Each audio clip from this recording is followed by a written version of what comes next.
Town's plans for improving Lamoille Valley Rail Trail, in session, I guess. Just so you record. So, questions, I'll take questions. We walked from the electric department down towards Tops Yes. this fall. Yep. And everything was perfect all the way down through until you get to where it joins the Vast Trail. Yeah. And there was a steep little bank. Yep. But it was mostly filled in. Yep. And I talked to Tom and he said, yeah, I just took 15 loads down there and we're going to put it in, but it snowed. And since then, it was dead. So I didn't go through the effort of buying all my permits and everything. So he saved me a butt. Because I can't snowmobile unless I can drive out of my yard and get onto the rail trail. Yeah, where do you live? Right here on Church Street. I'm directly hooked onto the rail trail. Yep.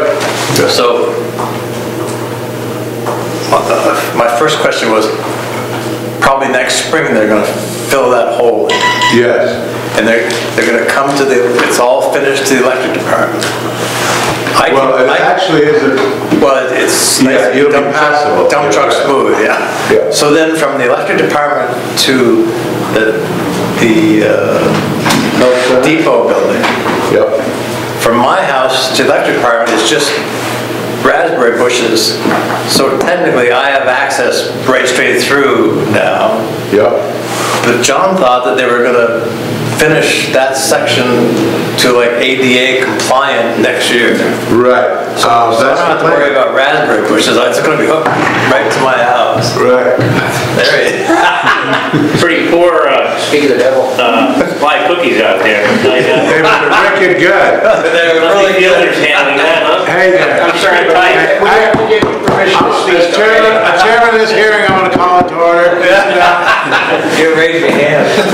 So yeah, those things, that's all, there's three projects that are going to be that we're working on. One is from the health center to this road, so that section. Yeah. And then from there to Tops, and then from the health center to East Hardwick. And all kind of in different phases. I believe the first one will probably be completed, I hope, will be the one right here on Creamy Road, the section between the two roads. Yeah. That down there, as soon as the snow goes, will be passable. Yeah.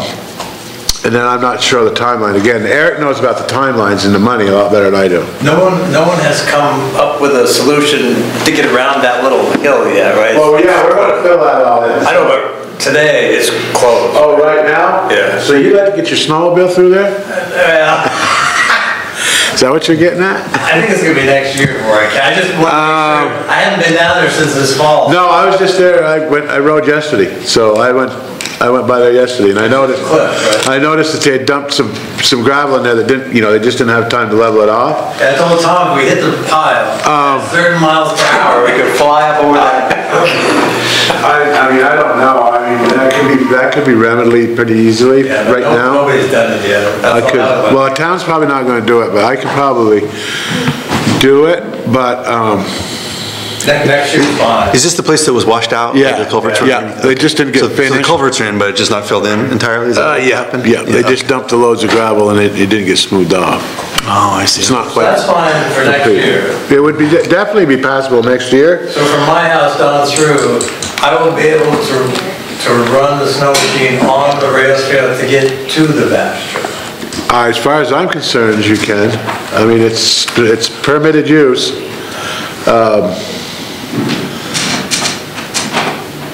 John, what do you think? I don't remember. You do remember.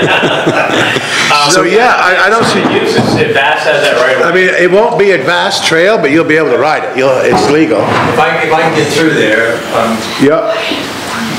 Yeah, and that's why, I might be willing to run my little excavator down there and knock those piles over this year. It's too late for me this year. Yeah, that's fine. Okay. So, and then the other direction, I have no knowledge up through to Walden. How far stretches that? Well, it's like, Eric knows that too. I think from the health center to where the Vast Trail is usually Hardwick. I want to say it's like 7 miles. Did we say that? I think it's like 7 miles.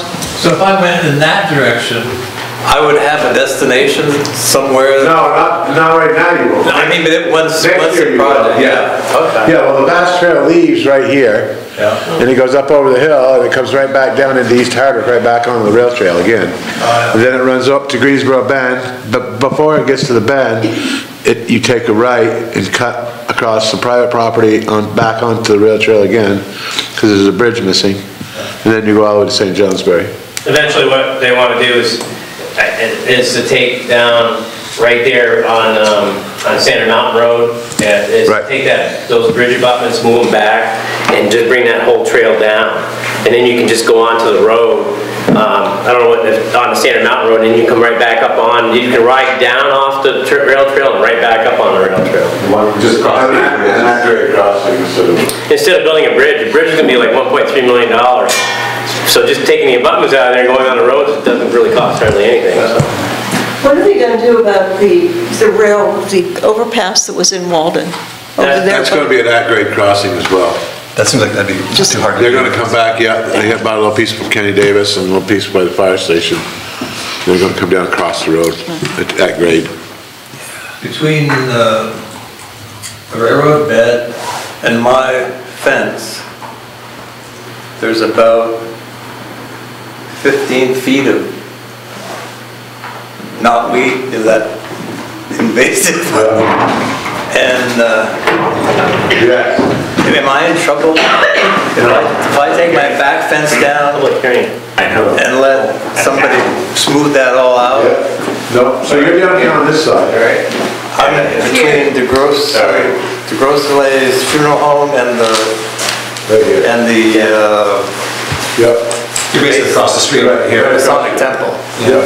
I'm right on the Yep. house right Yeah, between. no, you can clean that all up. Pull it all. Hopefully this year, I mean, Eric's here. We started here, but we're just trying to answer questions. I have no idea what Are they gonna have a to wide stretch? This gentleman just had general questions. Just cleaning up that area, I don't know how much. Excellent. They're gonna top dress it.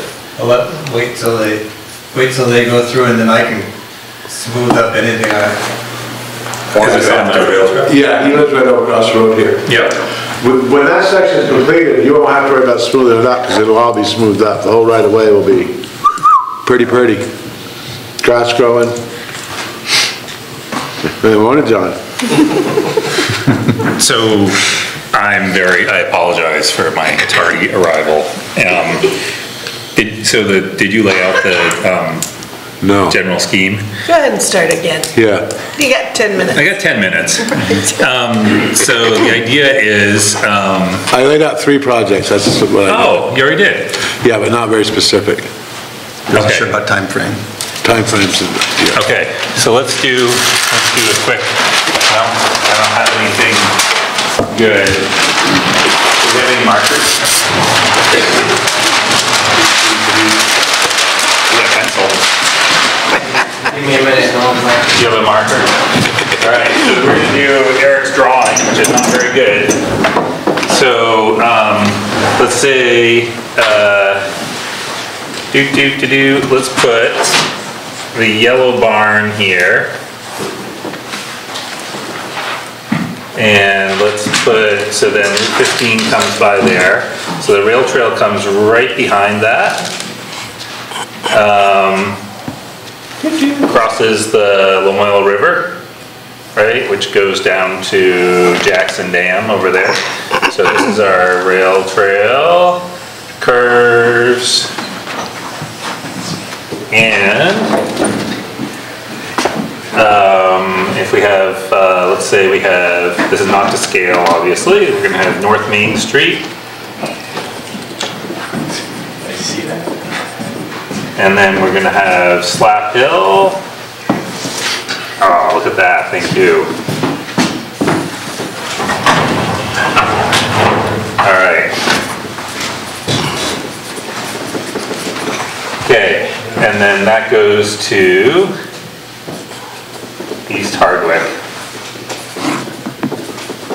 And our plan for next year, and then we also have Wright Farm Road crossing here.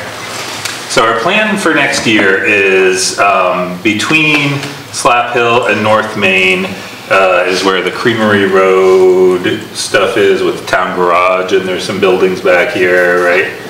And the townhouse and the old depot. And so this section, there's gonna be a new parking lot here, and this section is gonna get fully built out to spec next summer. And that is in progress with someone from V-Trans. So that's kind of here to here. And then the other section that we're working on doing next summer is going from North Main over to Route 15, which has a bridge in it where it crosses the Lamoille. And we want to get that fully up to spec. And then the third section that Danny probably already described is going from here, from the village, all the way out to East Hardwick to Brick House Road in East Hardwick. And there are two bridges on here somewhere. And the plan with this is to at least get it open and passable and get those bridges redecked and repaired and ready for traffic. If we have, you know, if there's money for it, we're gonna upgrade as much as we can from there to there. But so I'll be very not to scale. This is a short section, like, you know, just between two streets. This is about a mile and something, 1.2. And then this is more like 4.5, I think, out here. So we're using combination of funding. Did you talk about this already? No. So we've got a big, so we have, for this section is a section that we planned on doing anyway with this parking lot. Parking lot's been planned for years. Does anybody remember how many years over there? That parking lot? 2008. It's been planned, and so we've committed to doing that, and so that's coming out of a federal earmark that's administered through V-Trans, and we're matching it with town sidewalk and bike path money that's been set aside for years. For what it's worth, I was contacted by the lead today about that particular aspect of the project. Yep. So he has some information for me that we'll have the town attorney review to keep things progressing. Great. So, just so you're awesome. That's good. That just came in this afternoon. And then going this way, we're gonna have a different, this is the way V-Trans works, we're gonna have a different V-Trans person. We're gonna be using some bike pedestrian money that V-Trans makes, federal money that V-Trans makes available at an 80-20 match. We're gonna use some more of our town bike path sidewalk money as match. We're also gonna use private donations. We've already started receiving some private donations. We do need more.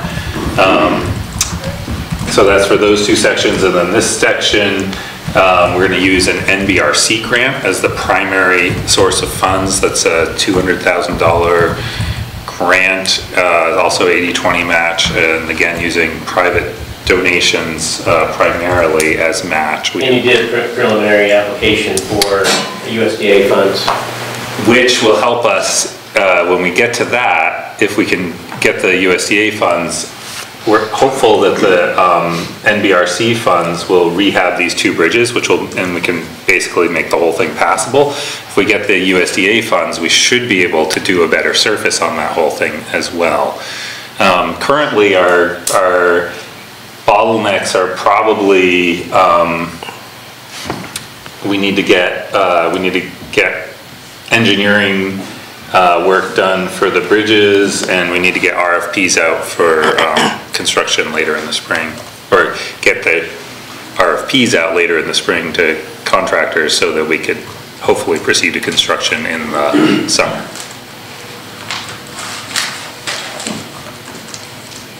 Questions, comments? So the time frame is in the next 2 summer seasons, or? Well, ideally. That's the hope. Okay, so this is definitely happening next summer. I'm hoping that we're gonna be able to get both these to happen next summer too. That's the plan that we're working on. that's our goal. And then beyond that, there's something like a total of 14 miles of the rail trail are in Hardwick. And with just a little, it's not quite contiguous because there's a little bit that goes up into Greensboro Bend where the railroad did a big bend, hence the name Greensboro Bend. So this is a total of something like 5.5 miles. So then there would still be a remaining 9.5. Is that right? 8.5. So Wolcott. 8.5 to go. Yeah, so going to Wolcott is difficult. No, well, going towards Wolcott is okay, probably to the Wolcott town line. Getting all the way through Wolcott to Morrisville, there are bridges that are just completely missing.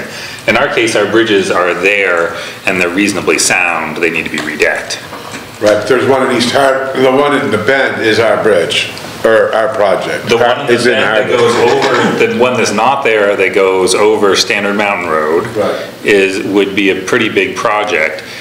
One way to maybe mitigate that in the short run would be to do a go around on the ground there Oh, somehow. yeah, I'm just saying that is, But yeah, that's a big one. It's a bigger project That's no a matter big what you do. project. And ultimately, that one, because even if you get across, what are you gonna do, go across the bridge right there, the road bridge? yeah, And then. It goes right back up the other side right And then where there. the abutment is, you can take So that you can abutment make it out. passable pretty cheap, but to do it right, Yeah. and that grade crossing, it's still gonna be pretty expensive. And Correct. they would Taking love to those have that abutments up out. and down the river. yeah. Yeah, so it's gonna be expensive either way, but it's just one, my Yeah. only point was that is one, like, the Hardwick, That's a big thing. that's the one big project left in Hardwick, will be that. And likely we'll go around it on the ground until we figure out how to fund it, because that's a lot of money. at that point, somebody wanting us to get the abutment out of the brook.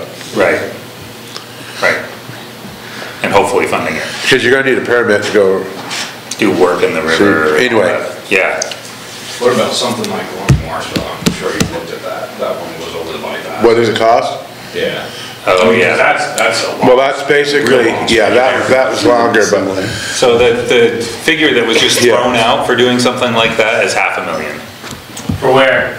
For going there. over Standard Mountain with a new, $500,000, if it's $500,000, it's gotta be more like 700,000. It's gonna be 1.3 million if they use the old bridge. Right. Yeah, you see the bridges they left on the side of the road up there? yeah, Those were 1.3 million, and if you bought a pre-constructed bridge that you could drop in there, it'd be between 500,000 and there's a lot of. and that's a complex issue there too, with brook and road and everything, so. Right. yes. I mean, ultimately, it would be nice to move that abutment back out of the river, because then it wouldn't Nice be to pushing the right out. river into the road anymore, and. You can take that right out, take the trail way back and Yeah. break the grade down way back. Even and take before that- you build the bridge, you could do that. Well, you could take that whole abutment and you could take the whole trail, move it, make your slope, you could go back 100 yards, what's the matter? Yeah, You may be able to get a restoration grant, which is something I don't think's necessarily been talked about. It's another thing to think about. You're mentioning expanding back. the Hey, we got a select board meeting. yeah. We got a select board meeting. Any more questions or comments on this before we wrap up the 10-minute hearing? No, we had a longer You guys are good? The rest of us had a longer one. You already had a conversation, that's great. All right.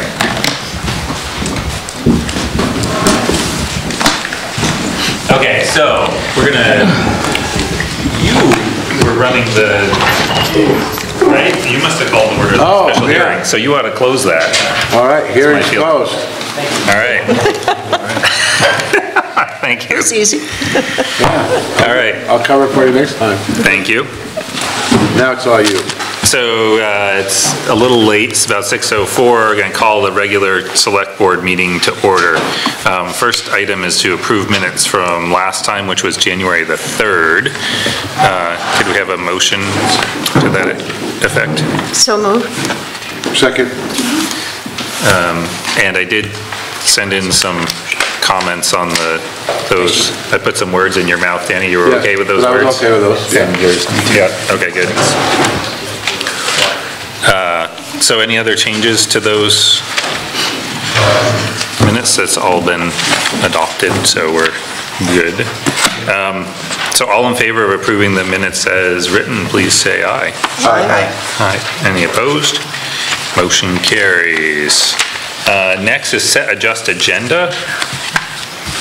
We have, I think, a fairly busy agenda going on right here. I'm hoping that we don't need to add anything. Does the town manager have anything? I know the town clerk mentioned the liquor license approvals. Oh, there's a liquor license? Item 8. It won't take a lot of extra time, but it would be under item 8, I assume. You can plug it in there when she's here. No, we'll do we'll do a 9. She's not coming until, yeah, just make sure it works with it. She has We'll do a a 9 conflict right liquor now. She'll be license. here. Just gotta make sure she's around, that's my point. Yeah.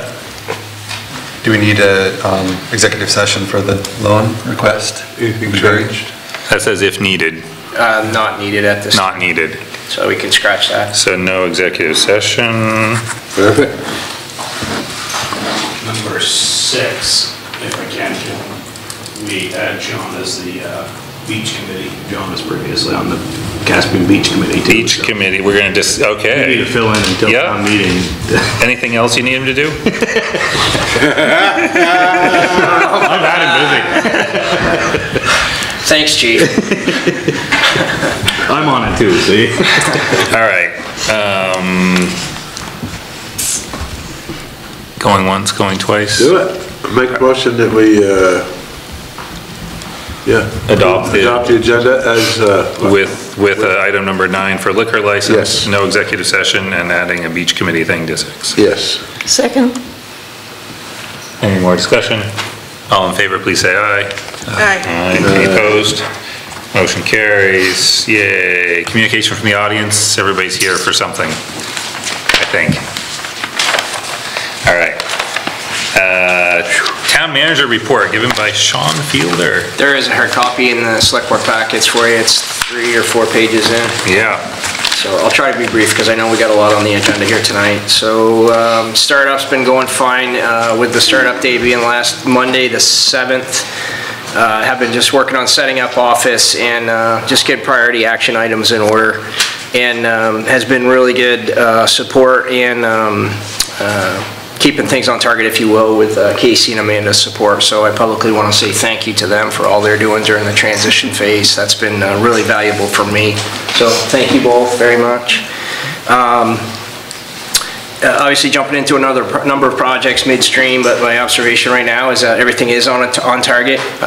Have in this past just week and a half now, I guess, met with the majority of the department heads and team employees, and those meetings have gone very well. I'll just keep working right down the list here. Contacted by Hardwick Area Chamber President, met earlier today with Mike Sullivan from the electric department. So just trying to work on building out the relationships and getting the faces with the names, and obviously establishing those connections, particularly internally with the people I'll be working with moving forward here. Hey, can I jump in just a sec on HED? So, so their plan is to come with updates to a select board meeting, but they like to come to the select board meeting after their meeting. That's correct. And what's happening this month is their meeting is like... It's really close. It's like just after ours. That's correct. But next month, we would expect them to come probably the second select board meeting. That was my Right? understanding. Okay. Yeah, when I met with Mike today, he did mention, he's planning to be at the second one in February, was my understanding. Great. There's quite a bit to do in regards to just getting sign-offs in order, if you will, and making sure folks are aware that I'm assigned as the new town manager with John's retirement here at the end of December. So have gotten information in order with the public water system, on the public water system side with the drinking water program, the wastewater side. These are all with the Department of Environmental Conservation. Also getting accounts set up for any electronic reporting that has to be taken care of. So everything is proceeding nicely there. Casey did help me out in confirming that that I am named under the bond and insurance policies for the town, so I just want to make sure the select board is informed on that. Also have been in touch with DEC and continuing contact with other groups, in regards to I'm coming into the position and taking on things, if you will. We are at this time working on the phosphorus optimization plan for the wastewater facility. That's a required item per the most recent permit issuance from this past August. So we're getting information in order on that. I've been working closely with Kenny and input from Tom just to make sure everything's on target there. 2 quick project items. We have some discussion later on about the Bridgman Hill Reservoir Cover Project. So been just getting their input and guidance and advice and just making sure I'm understanding scope and that we are where we need to be, if you will, at this phase to keep things progressing nicely on those projects. Everything's in good order. I'll just keep moving. Obviously, we're going to have the bond warning language discussion later about the Bridgman Hill project. We have received the draft audit report. This is a 2018 report for the town, so it's through the period of June 30th, 2018. That's from Sullivan Powers and Company. So the manager's office is reviewing this. Casey is now working on the details for the management discussion and analysis, where we provide feedback just about the general financial information and some of the narratives, so we're on target there. We anticipate seeing the final report come mid-February, and that matches up pretty closely with the timing we've seen in previous years, so everything is on target there. My understanding at this phase is the town is going to be receiving an unqualified opinion, which is the best opinion that you can have in an audit situation. This being said, they do have some suggested things that we'll be looking at. There's everything's in order, to be clear.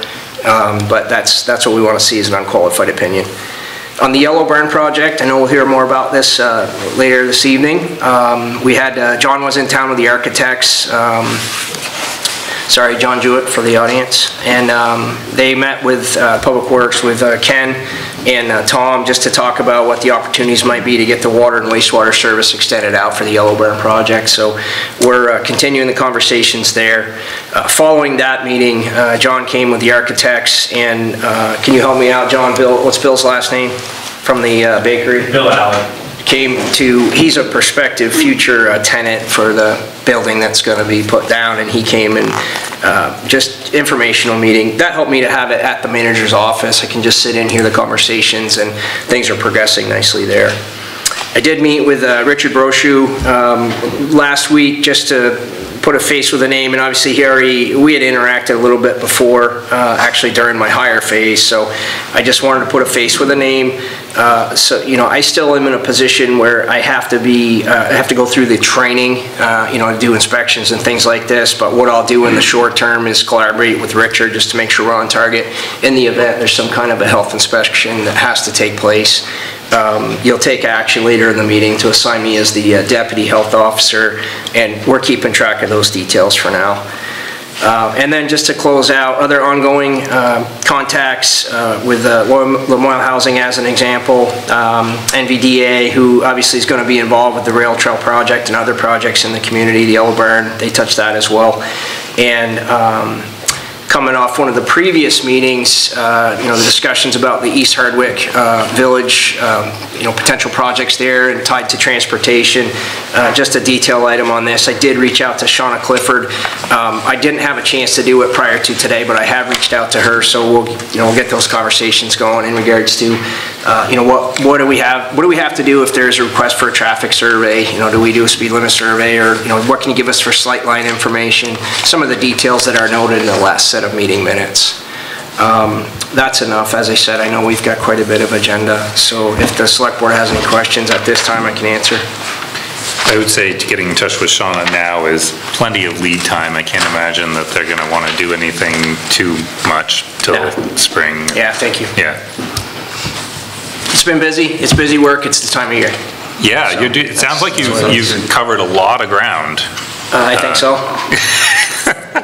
There are a lot of parts to this job. Yep, that's correct. All of them moving. That's all right. Yeah. So for what it's worth, I'm comfortable with it, and, you know, I anticipated, you know, this just where we're at as far as a lot of moving parts.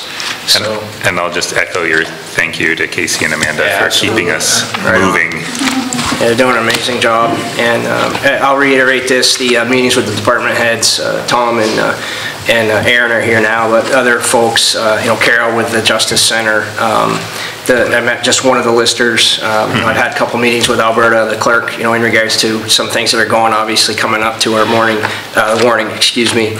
And it's been just an amazing amount of support, and I appreciate that, because the fact of the matter is I got to get up to speed on some things, and these folks are helping with that process, so it's been very positive. Great. Everybody's happy John's gone. Wait, oh, he's here.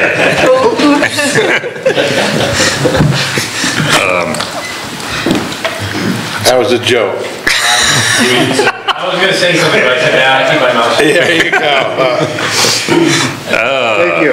John, if I can make the run, they'll probably be saying that about me in the future. All right.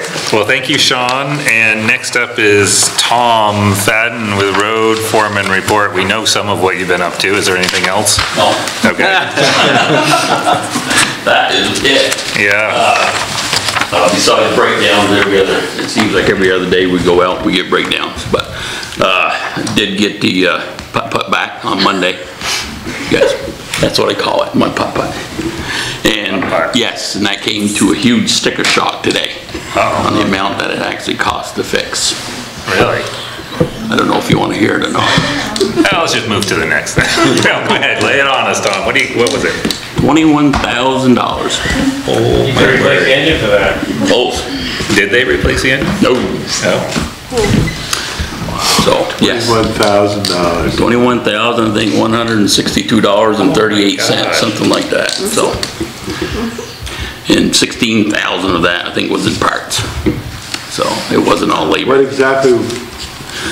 High pressured oil pump was gone, so which Lloyd there, they didn't even want to touch it down to Buzzy's garage there, so they didn't even want nothing to do with it. Must have chewed some. So basically what ended up going on where he said it was, basically you tear the whole front end off, your radiator, all that stuff, because it's buried inside the motor.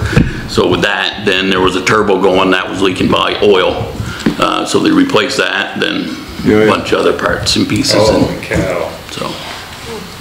I thought I was going to have to pull out my blood pressure machine that John gave me, so Tom was pretty anxious about this, but it's what it is. Unfortunately, that's what it is. On the positive side, you got a lot of use out of the plow on the Yes. on that Thank God. small truck. Yes. Yeah. Yeah, that came in handy. Kept the side streets open and stuff, and then after everything calmed down, then the big trucks went around to push everything back and widened it back out. It seemed to work okay.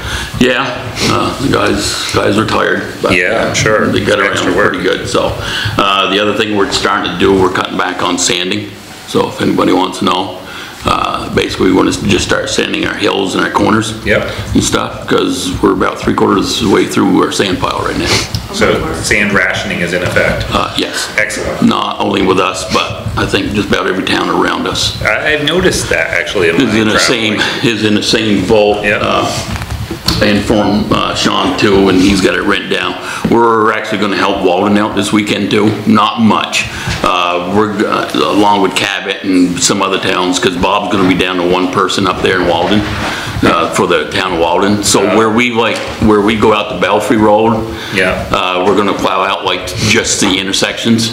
Same thing like on Ward Hill and Mountain View Road. We're just going to go out to the intersection now, turn around and come back. So it's not much more. So if anybody wants to know why our trucks are on Walden side, that's why. So we're going to be out there. Right, so it's a town line turnaround. Right. Right. Why is he down? Someone? Because the guy that helps him there went in for an operation last Thursday, I think. So he'll be out till Sunday. How these little towns with 1 or 2 guys are going to do it. Yeah. Much longer. I mean, Standard's got one.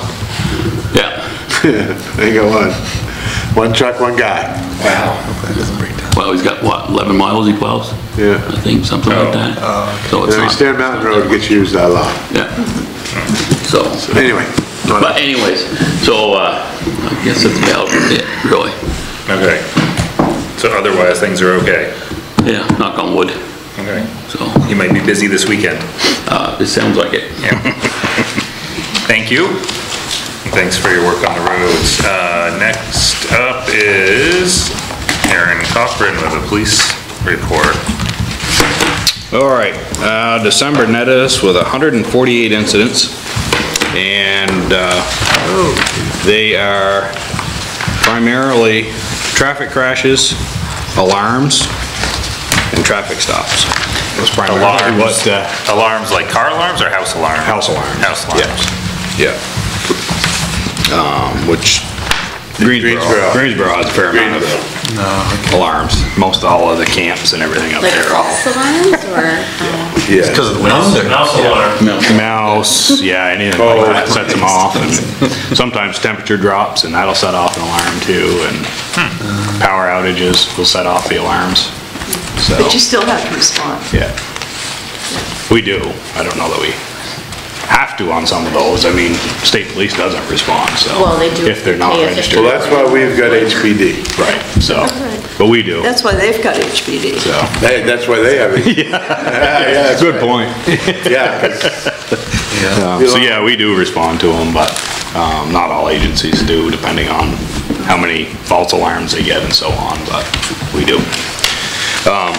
So we had, what we've been doing lately, our detective's been working on purging the evidence room, which severely needed that over years of evidence that's been collected, cases have been closed, and that kind of ends it there, and so the evidence rooms have been growing with stuff that needs to either get back to the victim, be destroyed, etc. So he's been working on that, doing a great job, you know, getting stuff cleaned up there.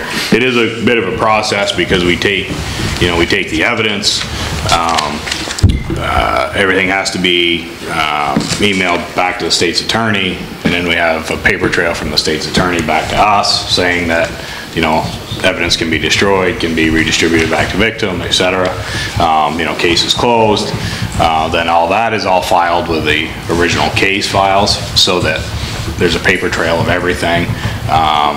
You know, if there was any money, the money is all counted and done and handled by 2 officers, plus whoever it's going to, so you've got, you know, time consuming there. So it's a lot of work. Drugs, you know, same thing. Drugs are 2 officers all the Can't drink the time. beer. So it, so it is a bit time consuming You guys are Burlington.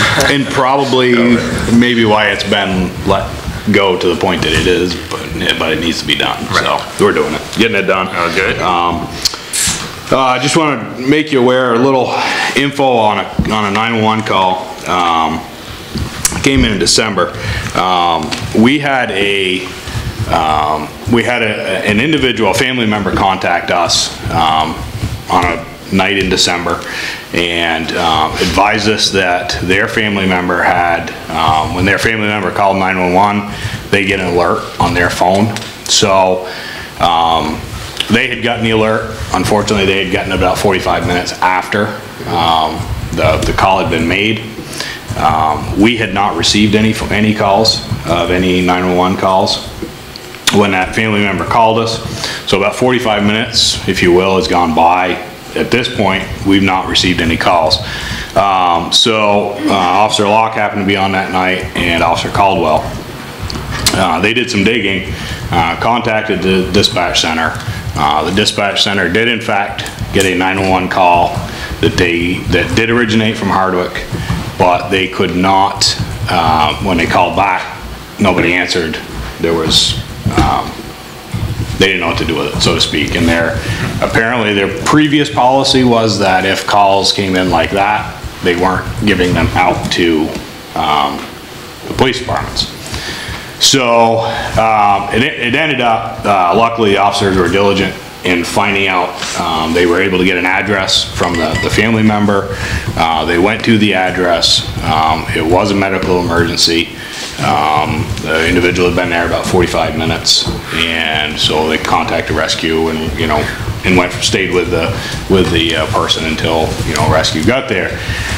They called me that night afterwards to make me aware of what was going on, and you know, I told them write everything up and I'll deal with it in the morning, which I did. When I came in that morning, I took it the next step to the dispatch center and the head of the sheriff.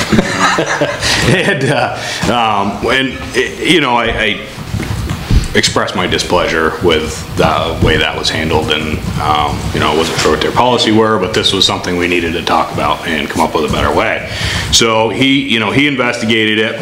The end result was that they changed their policies for all of their dispatching for everybody, not just for us, because I said, whatever the policy is, we're to get every 911 hang-up call. We will respond to them. And so, in essence, they agreed, you know, this was not.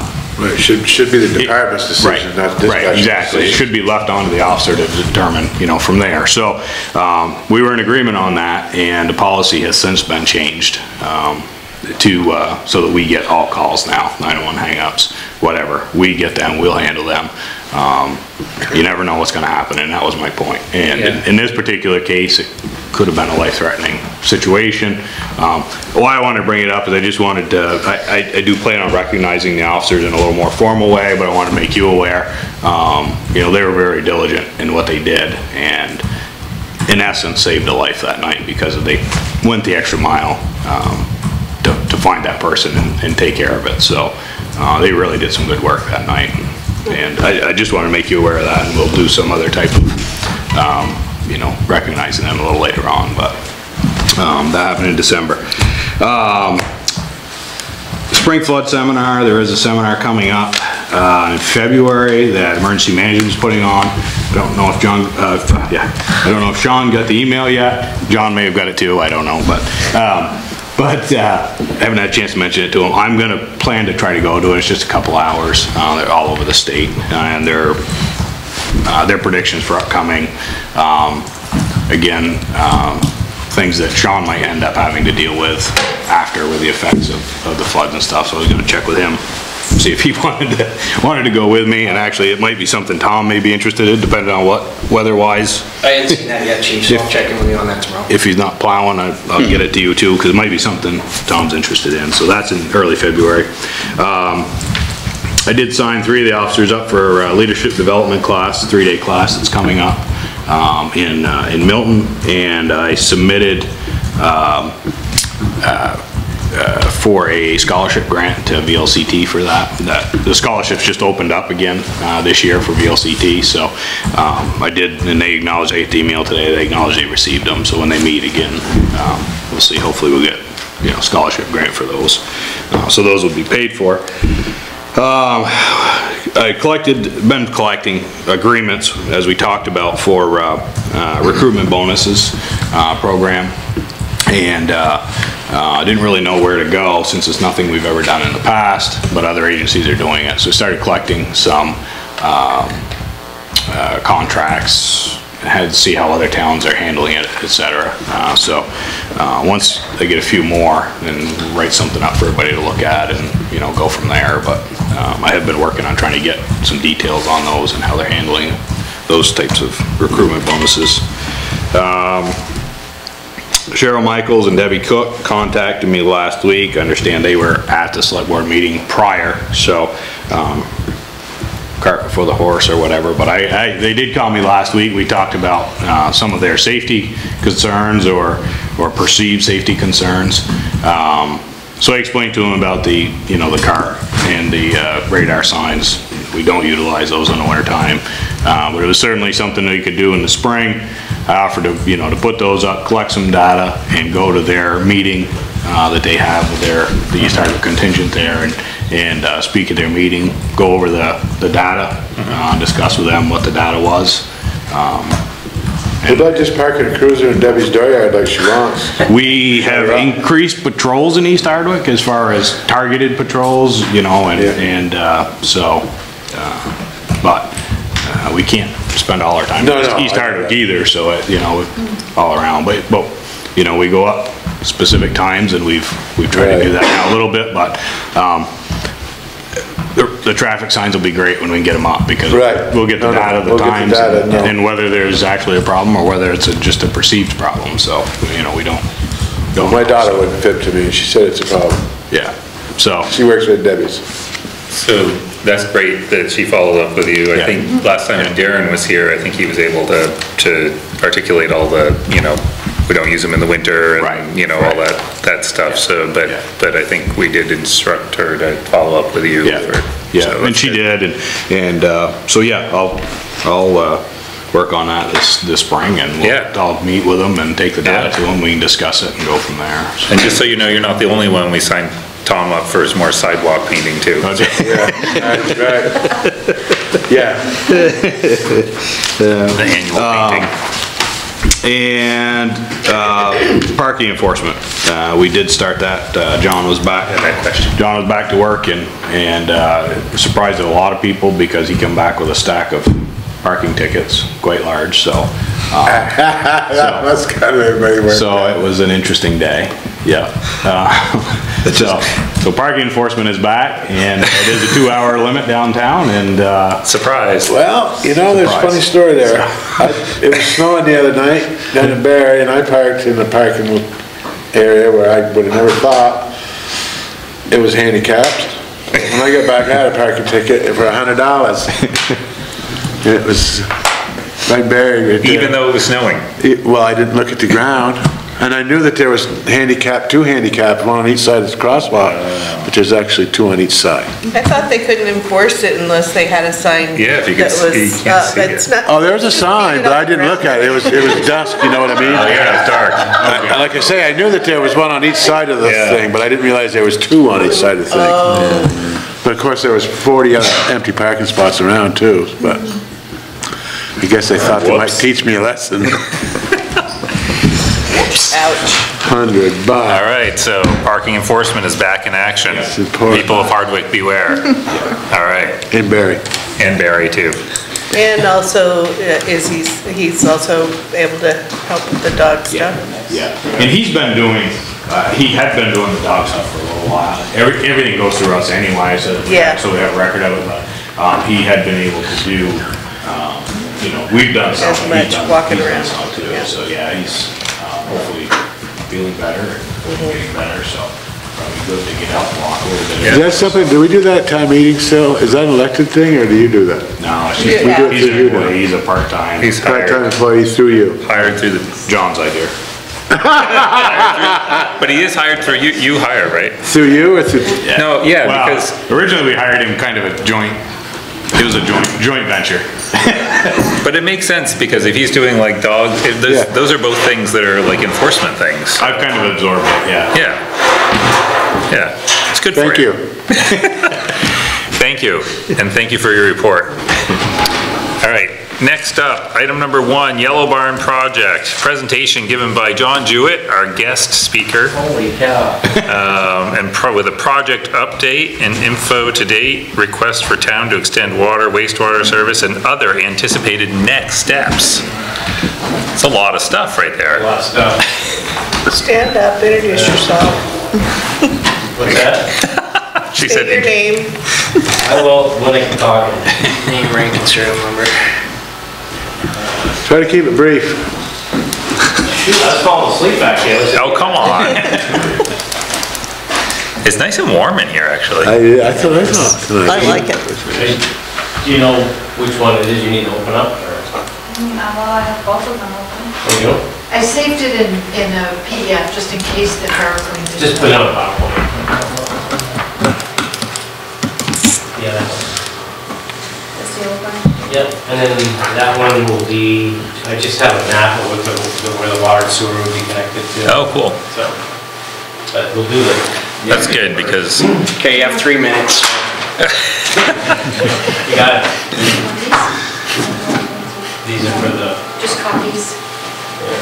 these are just copies of what we're seeing. Yeah, focus. So they don't have focus. I blocked it off so that. Yeah, okay. Sorry, I didn't see that. Oh, sorry. Likes the element of surprise. So, I'm John Jewett. I have to let you guys know that I am a special projects manager for the Center for Agriculture. I'm working there 1 day a week. And so this part of my presentation for tonight is just part of what I'm doing for the Center for Agriculture. And another project I may be working with them on would be the Atkins Field project that they may do this summer. So they just wanted somebody to help them coordinate it. And can I interject? Yeah? That it seemed pretty critical to try, if John was willing to keep him on, because there was a lot of stuff in this project, a lot of moving parts, a lot of funding sources, and Sarah, A lot of shells. a lot of shells, and Sarah Waring also moved on from the Center for Ag and is now Also a quitter. also a quitter. She's now at Vermont Community Foundation. He didn't hear that. So this is good that John's keeping this thing going, because that way we can make it happen. Clear, I'm a transitioner. So I just wanted to point out before we get started, this right here is the, oh, we have our guest speakers tonight.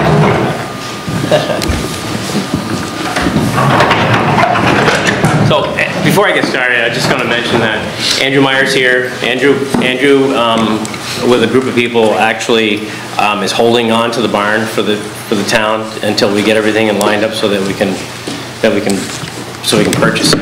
And as we go through here, I'll just explain a little bit more about it. But we're going through a bunch of environmental steps in order for us to have the ability to purchase the property. We do have a grant from the MBRC for $250,000, and we're working to come up with additional funding to move the project forward. Allison Loeb with the MVDA is here. Allison's been doing like 3/4 of the work on this project, and she's been doing a really great job for us. And then James Coe is our architect who's working on the project, and I do believe that we have a PDF here that we can pop up later, right? That has just has the site plan for what the building would look like. But anyway, I just wanted to point out right here that this right here, if you walk into that yellow barn and you could walk through the end of it, through the south end of it, east end of it, and you walk through the other end, this is what would be on the other end, and this is what they have here is they've set it up to as if we were going to have like a tasting center or a bakery or something like that that's here that would have public access. But it just came out so nice because that's the hayloft up there, and this is and this is the next floor down. So it's really nice the way you came up with that, James. So anyway, it just gives you an idea what it might look like if it's successfully constructed. So just to give you a little bit of an update on the permit, we got the property survey is complete, and we submitted a letter of map adjustment to FEMA to adjust the map to show that the property itself, where we want to build the building we plan on building on, that is not in the floodplain, and that's still going in process. But the problem with the government shutdown is that people aren't working right now. So we've gotten some feedback, and we provided some more information to them, and we're just waiting on that. The archaeological and historical reviews are all done.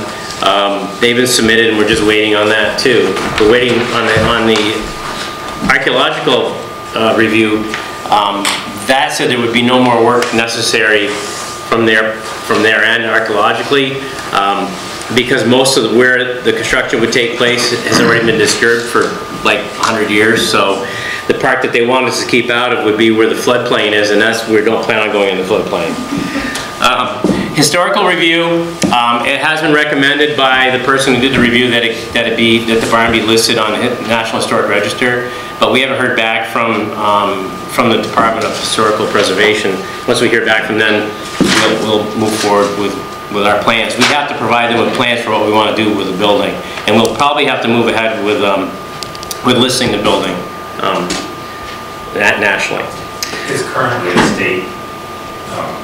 It's listed on the state list. Yep. The Phase 1 environmental assessment, we've done that. We've done it twice already. The Phase 2 was already done, but the state wanted a second Phase 2 because they didn't like the second Phase 2. They didn't like the first Phase 2.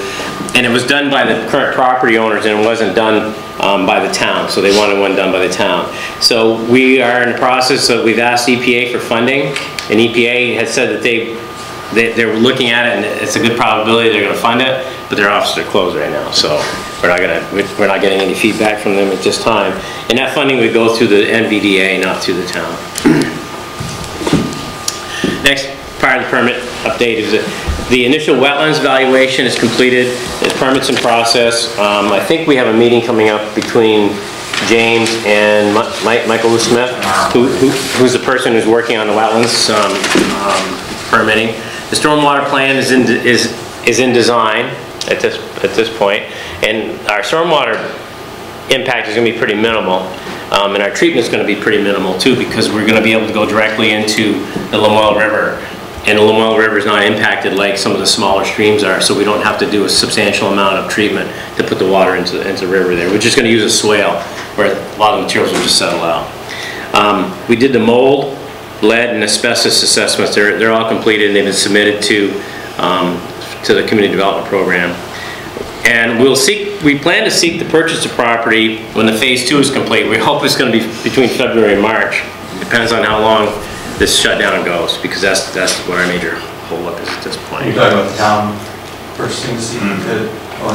The purchase would go, right, and that's when we would come forward and seek an economic development loan from the town at that point.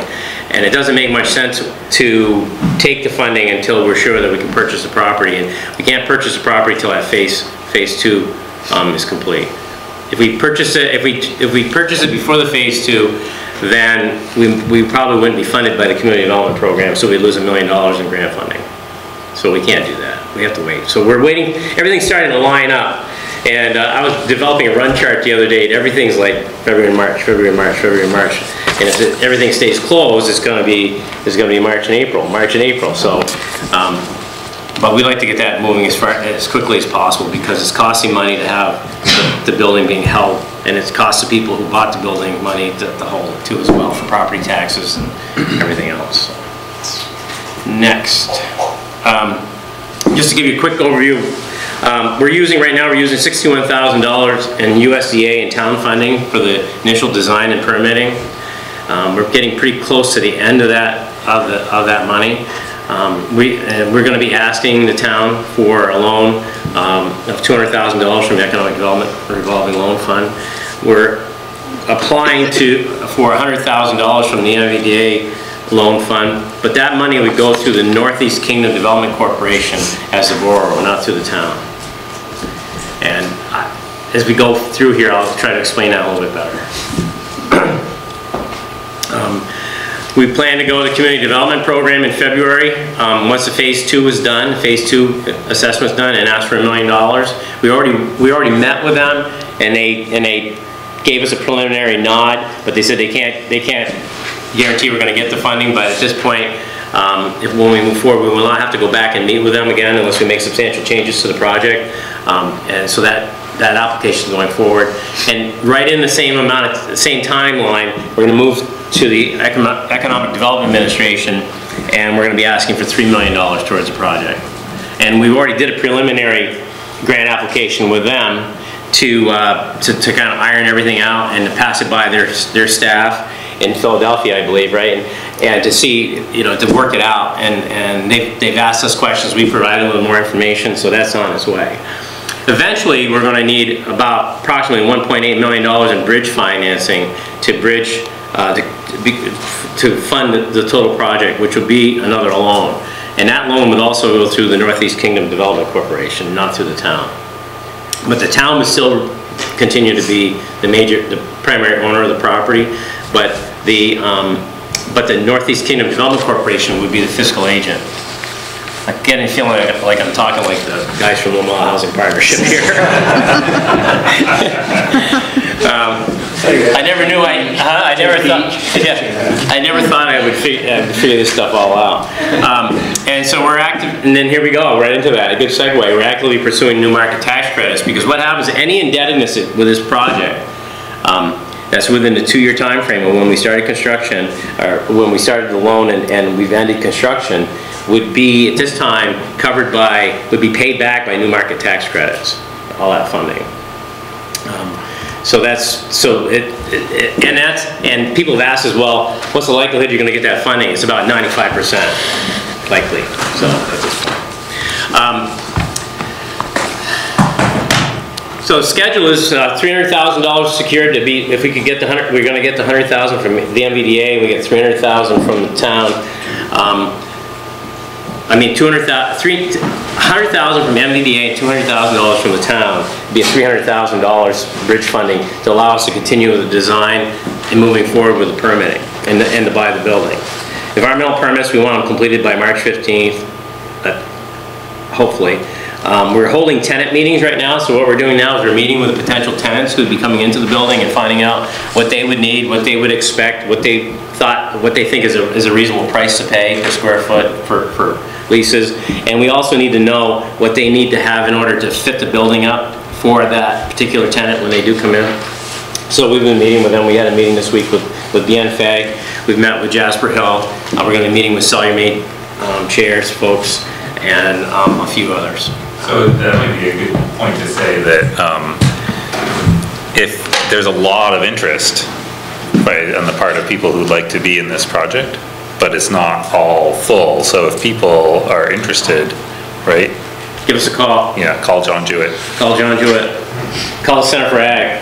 Yes. And we'll meet with you and talk with you about what your needs are. So we'd like to purchase the property by the 15th, and then we want the designs completed by June, right?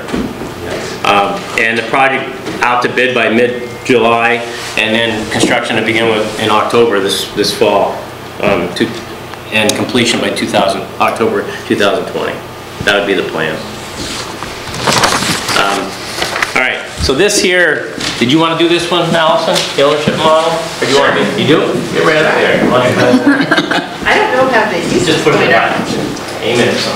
So as John said, the town of Hardwick would be the owner. However, they'd be assisted in the day-to-day operation by the Center for an Agricultural Economy. They would provide the operational and management expertise so that the town wasn't embroiled in that. And then also the Northeast Kingdom Development Corporation, which has already agreed to borrow $100,000 from MVDA's revolving loan fund on behalf of this project, would also be providing oversight and acting as the fiscal agent and the borrower to cover the remaining $1.8 million. I just want to show you some of the grant funds that we've already pursued. You know, we did go to the BCDP board for this one up here. That grant goes directly to the town, just because the way that the grant is structured. Right after that, we would be submitting a grant to the Economic Development Administration, and that one has been vetted by EDA. Their offices are shut down, so there's no ETA on EDA. I have, you know, the revolving loan fund in here, as well as NVDA's loans. NBRC, that was the $250,000 grant that was used to secure the site. Jasper Hill is going to be putting as much as $3 million in the project, but their $2 million of their fit-up costs would be put into this building, which could be new market tax credit eligible. Because their money is going into this project, we would obtain sufficient new market tax credits to cancel out the debt on this, and with the others are structured as grants, where EDA and VCDP. I think we'd also be remiss in not overturning every other stone out there. As soon as we're done with this NBRC grant, it's not unreasonable to go back for a $250,000 implementation grant. There's also a possibility for USDA rural development funds. They don't always work as a match with EDA funds, but there might still be an opportunity there. And also, because the barn is historic, it's going to be considered eligible for the National Register, as there are some Department of Historic Preservation, Preservation Trust barn grants. So we'd be remiss in not looking for those. As much as $750,000. So yeah, so what we're hoping is that in the end, that even if we get these other funds coming in, we're going to still look for more grant opportunities. And even if we have the new market tax credits, we want to continue pushing for the grant opportunities because they're out there and there's a lot of support for this project. So we feel pretty comfortable that we're going to have some opportunities here. And in the end, if everything comes through the way we want it to come through, in the end, it should not have any debt at all for this project. It should all be paid back. VCP and EDA are our biggest asks, and our energies have been focused on those 2 grant requests right now. Yes? So this also far isn't actually the yellow barn we're talking about. This is the new construction building. It includes both. It includes both. Yeah, it includes completely stripping out the inside of the barn, stabilizing it, repairing it, bringing it up to new standards, and allocating 4 1,000 square foot bays in there that would be fit up for whoever happened to go in there. Sawyer may be one of the groups that goes in there in one section. Craftsbury General Store may go into one section of that. BNFA is going to go into the new building, but we can talk a little bit about that too. I think I do have a site plan. We can talk a little bit more about that. That's what it is. And I also want to kind of explain, Northeast Kingdom Development Corporation is a nonprofit that was set up by, was it NCIC? And that's the Northern Counties Investment Corporation, as a mechanism to help organizations that wanted to develop something of this nature, that could be utilized as a means to take on the debt and to help kind of manage the project without, like, for instance, the town can't manage this because it's just there's just too much involved for the town to do this. They are quite able to do this, and I was going to mention on the people on the board is John Freeman. He's been in the banking profession for 30 or 40 years, and he works for NCIC. Mindy Kona, who's been in the banking profession and she's an entrepreneur in St. Johnsbury, and she's also the chief financial officer for Caledonia Spirits. She's on that board. Rick Isabel, Rick's been in the banking business forever, but I don't know exactly what bank he was with. Community National. Yeah, I figured you'd know. And then Bill McMaster. UVM Extension. UVM Extension. And then Dave Snedeker, he's on the board, and he's the executive director of the NVDA. So it's a really, really nice board, have very good backgrounds, and they're very supportive, and they want to start coming to our meetings at least once a month to be part of that whole thing. And I assume those experts mentioned, their portfolio is really strong. So, I mean, they're good. It's a good group to be working with, is my point. And the other thing about this whole project too, and people were saying, well, if the building itself is not as hugely valuable as it will be when it's constructed out, and they were saying, well, how would you do a loan for that building? And how that loan would work would be, you would be looking at the value of the building once it's constructed, and the building itself is going to be close to a $9 million building, both buildings together, be a $9 million complex.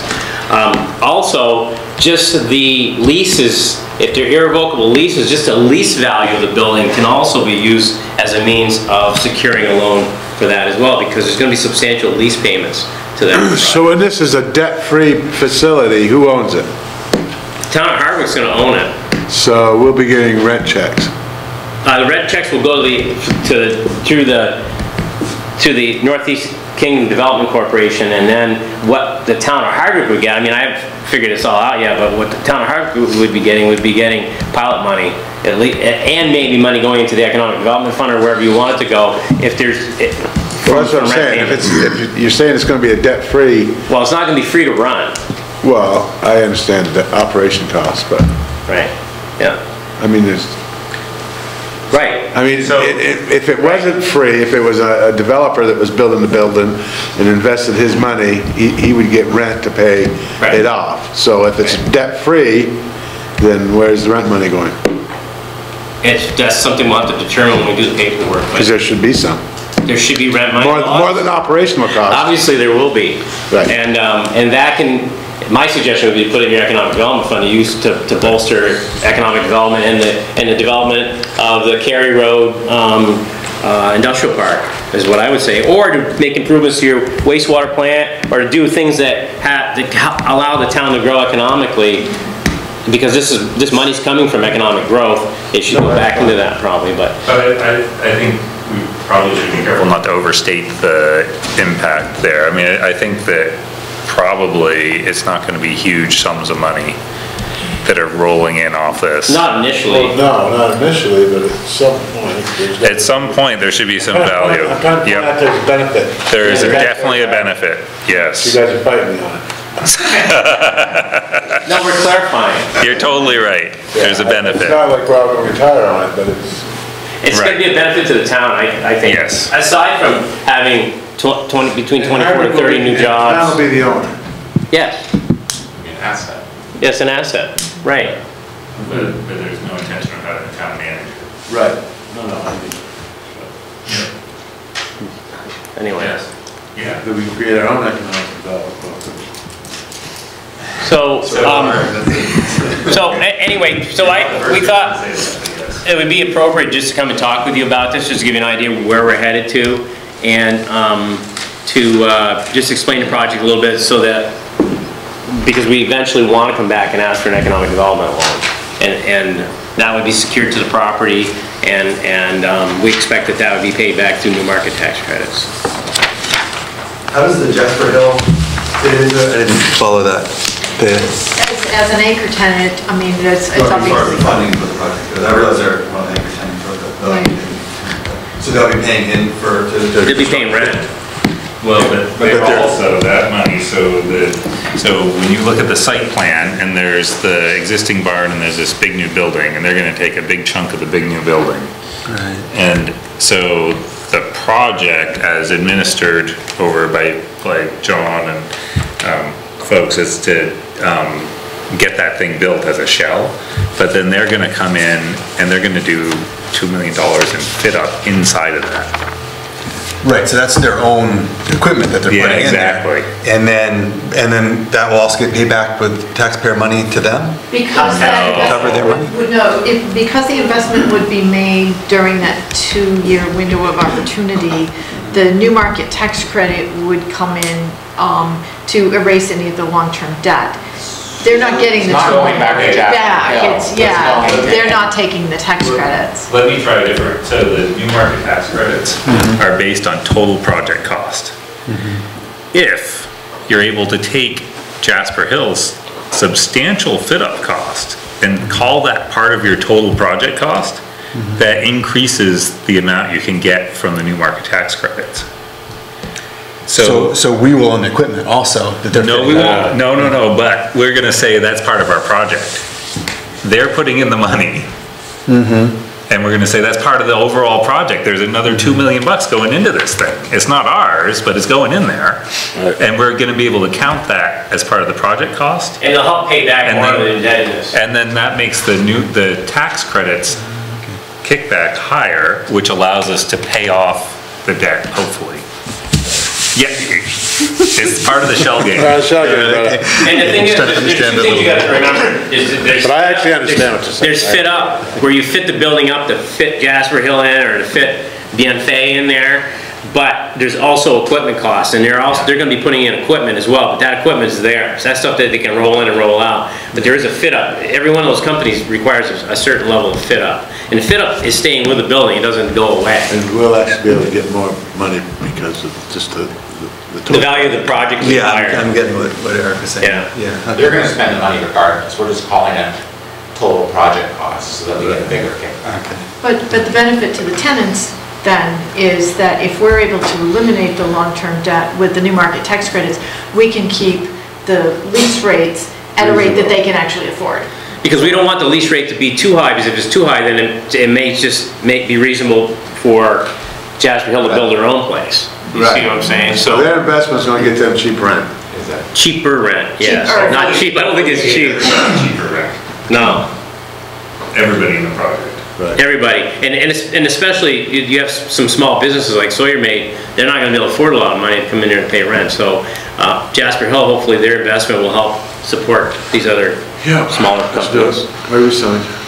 No, we're not ready to sign yet. We just wanted to let you know Just what getting us we're warmed up up for the signatures. Ready.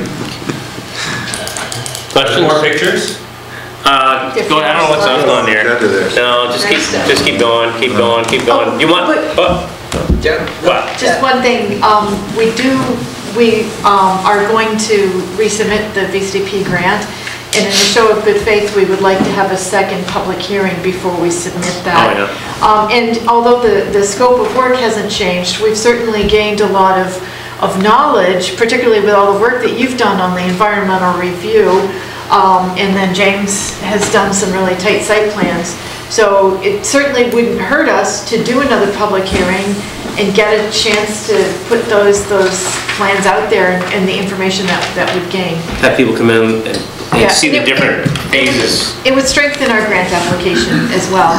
So the public notice needs to go to the Hardwick Gazette no later than the close of business Monday, and would run next Wednesday, and then we would have the hearing on the 7th.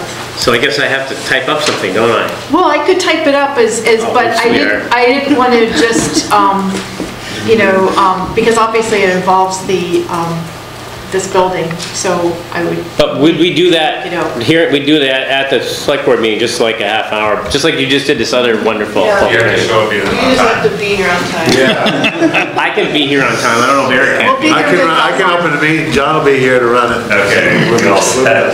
Can I ask about, you've got your letter of map adjustment in process. Obviously, the government shutdown is impacting when you would get a decision. Yes. If the government shutdown were not occurring, is that decision coming soon, or can that be predicted?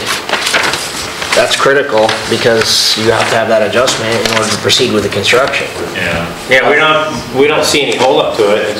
We checked off all the boxes. I mean, I know we can't predict when they might respond, but it's just, we don't know at this phase. No, we can't move ahead with the phase 2 because EPA is closed. So this is more about just how quick does FEMA respond to a request like this. This is more what I'm getting into.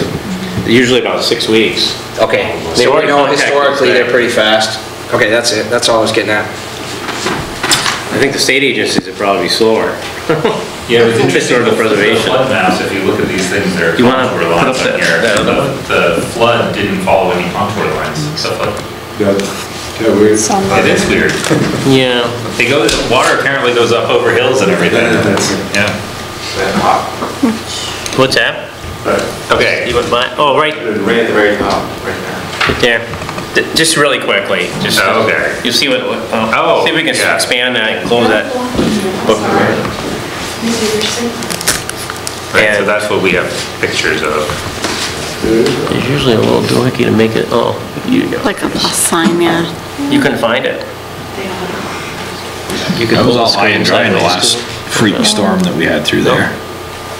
That was all high If and you do dry the last if you do freak the storm. handful, then you can They went out the road to the sewer plant. That was all high click on and dry. something. So right here, that's the yellow barn itself right there, and those shows the 1,000 square foot bays that will be in there.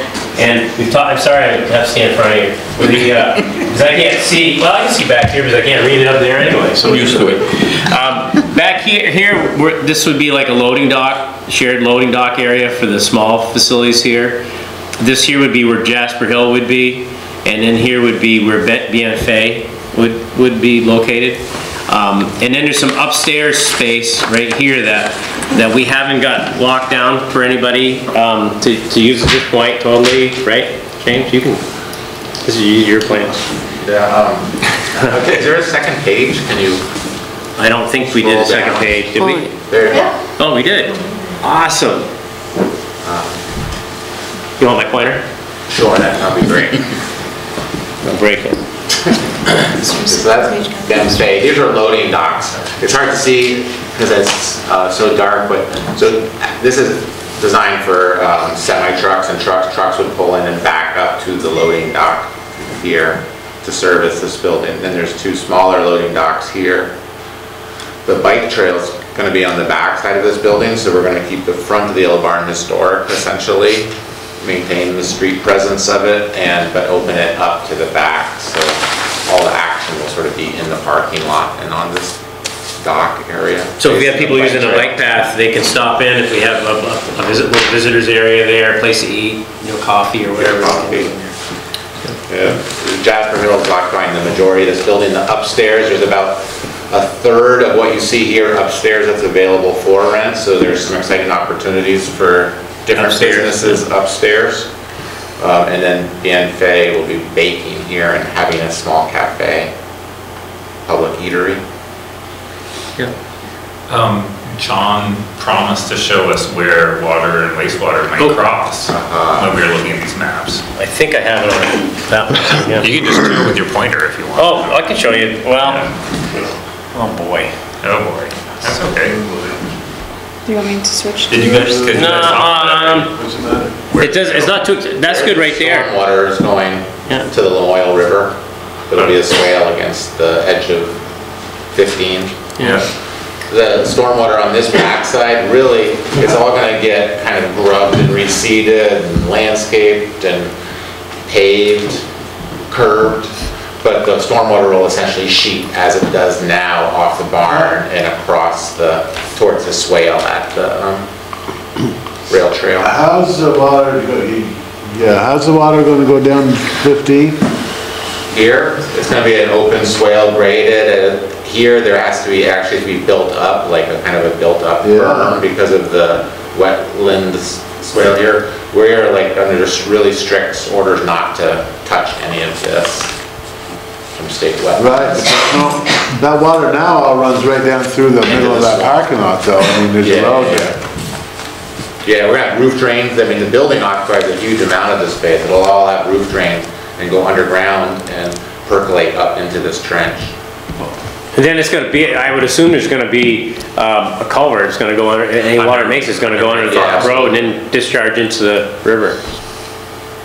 You talk about the Buffalo Mountain Road where you're... Right Farm Road, I mean, yeah. Right at the base of the bridge.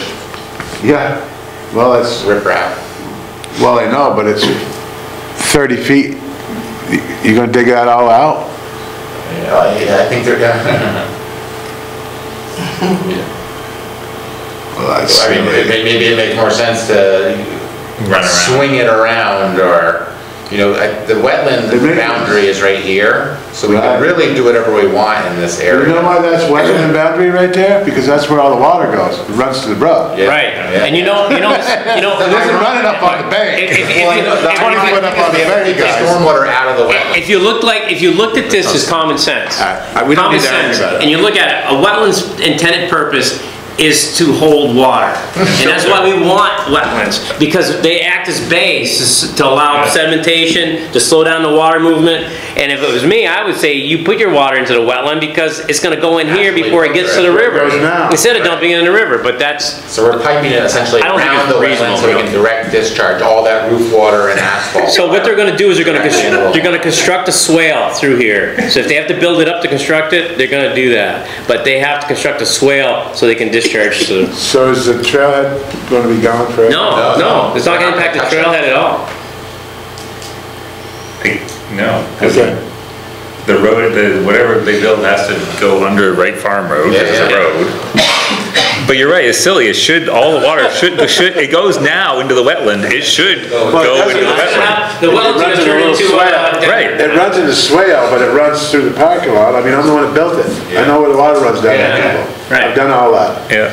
And it's fine. Right. Now. Right. But when you add all that impervious surface. And collect thousands of gallons of rainwater, it's not going to work fine. Well, that's why they're doing it. But I'm telling you, the ways, okay. They're working against gravity. But they're working against gravity really, really hard. It's a shame. Spend money like that. Parking, there's 34 parking spaces, which is honestly, there's not enough. That would be my guess. I mean, it depends on the usage and the tenants. If it's retail, it's not enough. If it's manufacturing, there's 3 people that go to work for the day, then it's fine. Do you get, how many businesses so far are in there? 5? 3 committed and 5 interested. And probably at least 5 employees per business? Yeah. So then you don't have any retail parking left. Exactly. You have to go on your bike, or there's no wheel. I think we talked about a phase 2 parking lot right across the rail trail on town-owned property there, which wouldn't be great for retail, but it would be good for employees. Right where the farmer's market used to be.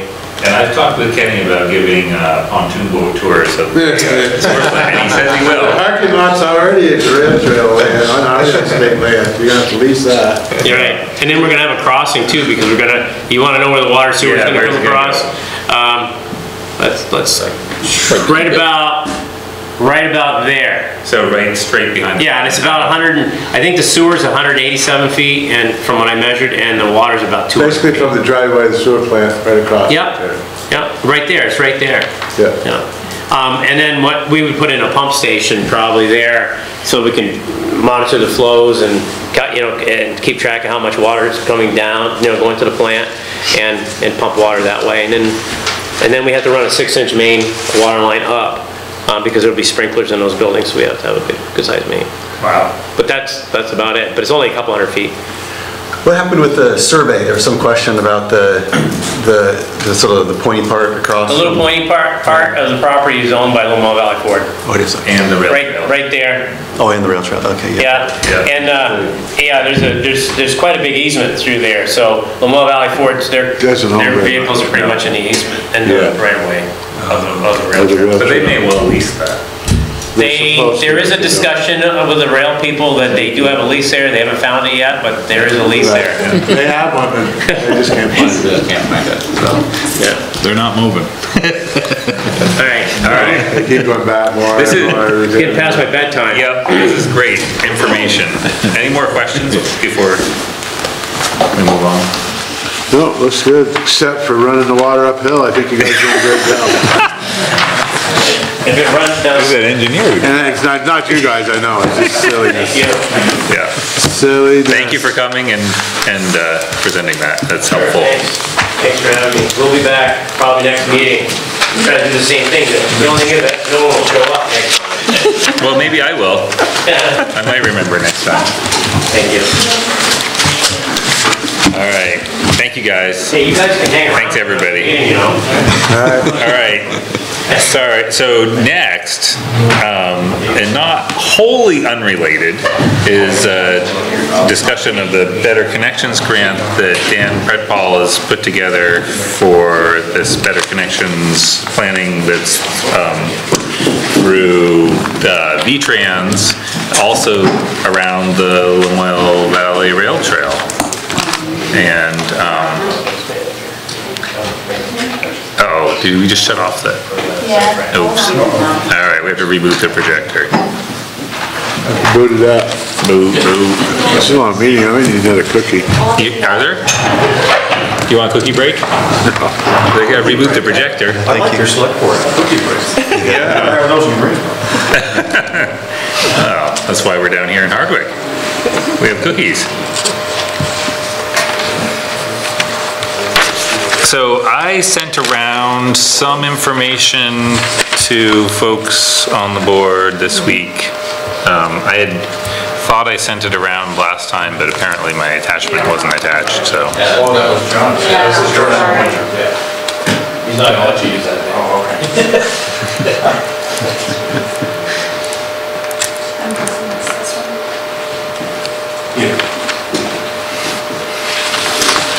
Well now, mister.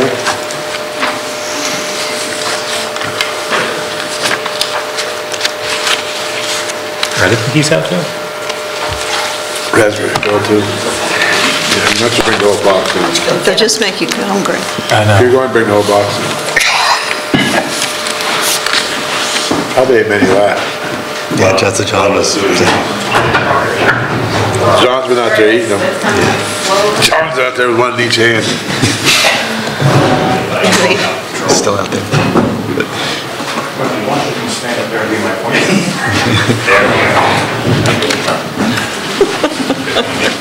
Dan, we can key slides for you. It's up to you, I can go wherever you want me to go. You're presiding, so you're fine. If you need to be up front, there's always. You'll make me hungry. Good. Oh, I would. As I mentioned, Dan Predpol, I'm the chair of the Greensboro Planning Commission, and also the chair of the Bend Revitalization Initiative. Just a little bit of an introduction on how all this got started. As the chair of the Bend Revitalization Initiative, we were talking about how to bring economic vitality to the bend. And one of the things we looked at was the trail, which is not completed there, and we looked at the number of users of the trail from Cambridge to Morrisville. We looked at data from several other trails in Vermont, and then we looked at several economic analyses of the impact of users on these trails, and it's fairly significant. We would expect roughly, really roughly 10,000 people to go through this thing in a year. And that's, the Cambridge to Morrisville is a lot higher than that, so I'm just backing the number down. So 10,000 people going through there is a lot when you compare that to the size of Greensboro Bend or East Hardwick. It would be a significant stimulant to the economy in those two very small villages. So I talked to Ken Brown at Vast and said, hey, when is the trail coming to the Bend? And he said, it could take about 15 years. And I said, you must really mean 15 months, right? He said, no, 15 years. So then he told me that Eric was working with Hardwick to try to finish your trail. And I said, yeah, that's interesting because our trail is in the middle of your trail, the Bend. So maybe we should work together. And then I also met Cheryl Michaels, and of course she's involved with the East Hardwick Neighborhood Organization, which is similar to our Bend Revitalization Initiative. It seemed like it made sense for us to work together to try to help both East Hardwick and the Bend at the same time. And that's how all this got started. You can go ahead. So the Better Connections Grant, it's due on the 31st of January. There's a decision in March 15th. It starts in June and would end in 12/31/20. So it extends over 2 fiscal years for Greensboro and Hardwick. It's managed by VTrans and ACCD. It's a $75,000 planning grant plus a $30,000 clean water fund. So it ends up to about $105,000. The $30,000 does not require a match. So the match is 10%, but when you throw in the $30,000, it really turns out to be about 3% per town. So that's pretty reasonable for the amount of work you get out of this, and that would be $37.50 per municipality. Go ahead. So basically, the project area would be the 3-mile corridor between East Hardwick and Greensboro Bend. Inside that corridor is the rail trail, State Route 16, Lamoille River, and the 2 villages. You get bonus points in this grant if you do these 3 things, and we can do them all. They're both state-designated villages. It's an intermunicipal grant, and you get extra points if it's got a water quality part to it, which we added. Sure.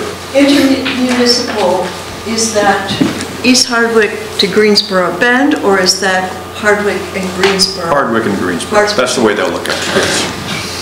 Go ahead.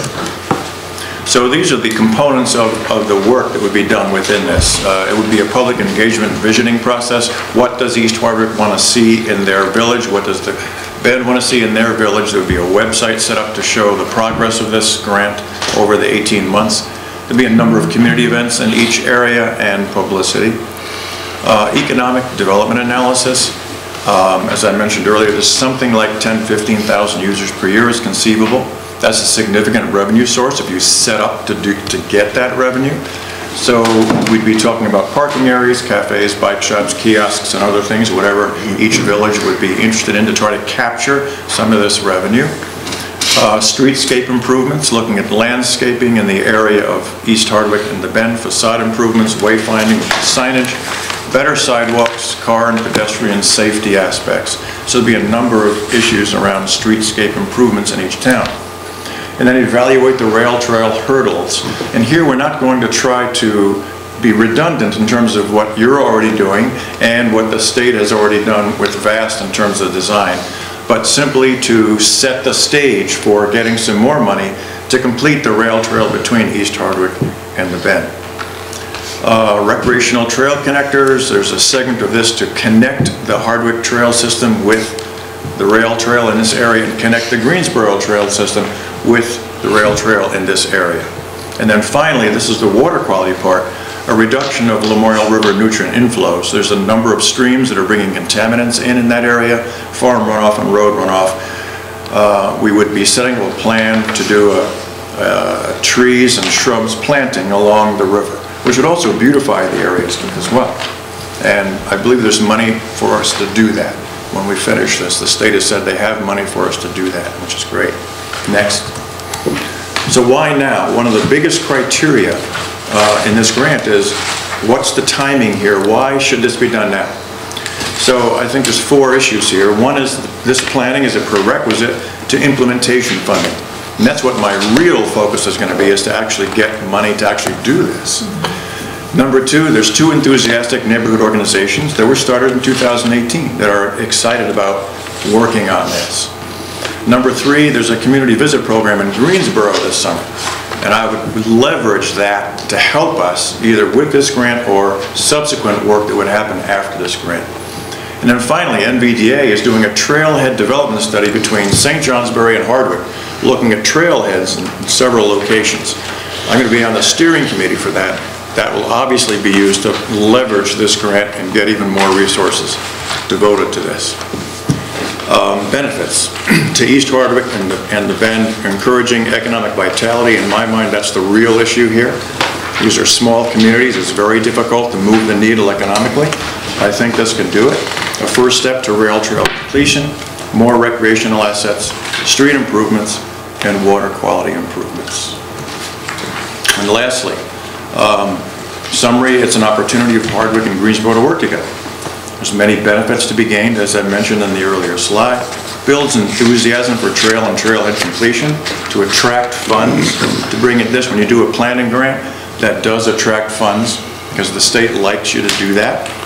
And then 4, what we need is a letter of support for the resolution from the Hardwick Select Board. And there's one more slide, I think. Any questions?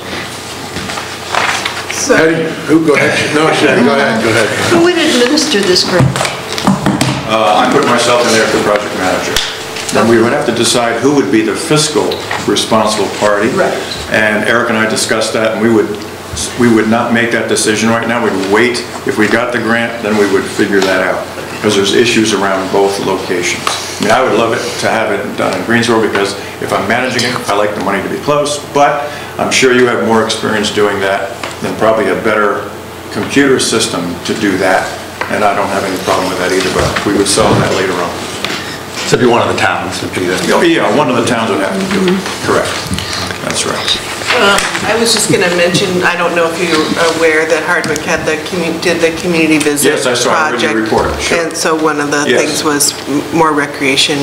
Right, absolutely. And I mentioned that in the work plan. Good. Yeah, absolutely. How do you feel about motorized recreation? I don't have any problem with it, but ATVs wouldn't be allowed on the trail. Why? Is that a state? No, not necessarily. No? Well, no, not necessarily. So I don't have any problem. No, I just was questioning. Yeah. I'm actually the chair of the Omaha Valley Rail Trail Committee, the VAS Committee, and have been involved with the rail trail since its beginning. And it's technically, the reason it wasn't allowed originally, ATVs weren't allowed, was because of the funding source, bike ped money. So if that's a prohibition, it's tied to funding, which, just so you know, I'm not looking to take it over, but that potentially there are some people that use it up that way with their ATVs. You know, so. I guess to me, as a person who hasn't done much of this, it seems like a ton of money for 3 miles of trail for just planning. But I was just wondering, is the dollar figure based on estimates that you've gotten for people for what it's actually going to take, or is it based on sort of the grant amount that's available? Yeah, I've talked to planners who have worked on Better Connections grants. They've reviewed costs. I had 2 ecologists review the costs, and also the VDEC review the costs and the work plan. And I've also met personally with Jackie Casino and Richard Moray on the Better Connection grant itself, spent 2 hours with them. They told me, hopefully, what we need to do to win. And so all those comments have been put into the work plan. Yeah. So I think you said it was just the trail between Greensboro, East Hardwick and Greensboro Bend. That's the focus of this. They require a project area. So I said the project area is the East Hardwick Village the trail up to Greensboro Bend and the Greensboro Bend Village. Okay, and then the bend itself would be included, so it kind of go back more or less to the bridge that's out on Santa Mountain Road, kind of? Yeah, exactly. Okay. It would come back to... Because it kind of loops around the bend, right? Yeah, right. Absolutely. Yeah. That makes sense, right? Yeah. Yeah. It would To where it comes back into Hardwick. Right, it would go to the town line, where it turns to Walden. Turns to Walden. And that section is immediately beyond where we're hoping to work this. You presented earlier. We're hoping to build trail up Right, to it's the East next Hardwick section. to Brick House Road, and this is essentially the next 3-mile section. We'd come around to Standard Mountain Road. Yeah. Basically. Yeah. So then when it turns around Greensboro Bend and it starts coming back, it's Walden there, so that's not Hardwick. No, it comes It's across Hardwick. Standard Mountain Road. Yeah, it's Hardwick again. It touches Walden at some point. Well, it comes to, that's the line. house right there is actually the town hall. Yeah. Right. Right next to the bridge, that White House. Right. Yeah, that's actually. Oh, but the town bridge hall that's out is in Hardwick, but the house is Right there, the line's right there. Okay. Yeah. So there's a section in It's a funky Hardwick. little corner. How long of a section is that in Hardwick? After you buy After, like that's from the bridge. from the bridge, that's miles. It's still in Hardwick, right? Where's that? He's from after the bridge is out, heading towards St. Johnsbury. I think there's still like 3 or 4 miles of trail that's in Hardwick. No. No? No, that's Walden right It's there. all Walden? Walden comes down to that house. Yeah. There, that's Walden, and then kind of cuts back somewhere out there, but yeah. But the trail comes back into Hardwick though, after it goes through that. No, it goes Hardwick into the Bend and then back into Hardwick and then to Walden. Right. But that part where it's back in Hardwick, I think is pretty long. No. We'll have to have a discussion. It's Tucson Hill, it's right there, right, Tommy? It's the town line. Right, we own Tucson, well, if you go up there and look where the blacktop ends, that's as far as we go. We own right Beyond there. that first house, or second Yeah, house. no, Hardwick has got just a little corner right there. Yeah. Basically that bridge. The last place we respond to on Tucson Hill is that house, right on the straightaway on the right-hand side, that's. But anyway, it's a short section right there, but it's an important section. It's missing the bridge. Important section. Expensive. All right, so what do we need, just a resolution? Yeah, do you want to? Is a resolution a commitment of the 3750? It is, I would think. If you're supporting it, then you're supporting it to that degree. I agree with him, planning grants are an evil necessity if you're gonna. You're gonna go for more funding later? Trust me. It's gonna set you up. Yeah, millions of dollars been wasted on this thing already, so another 75 grand, eh? Yeah, you know, we got $1 million in Act 250, fighting with Act 250, so what's another 75 grand? Right. Were you prepared to make a motion? I thought Danny was gonna do it. Oh, I'm probably willing to agree to a motion. So, I'll make the motion that the Hardwick Select Board, this body,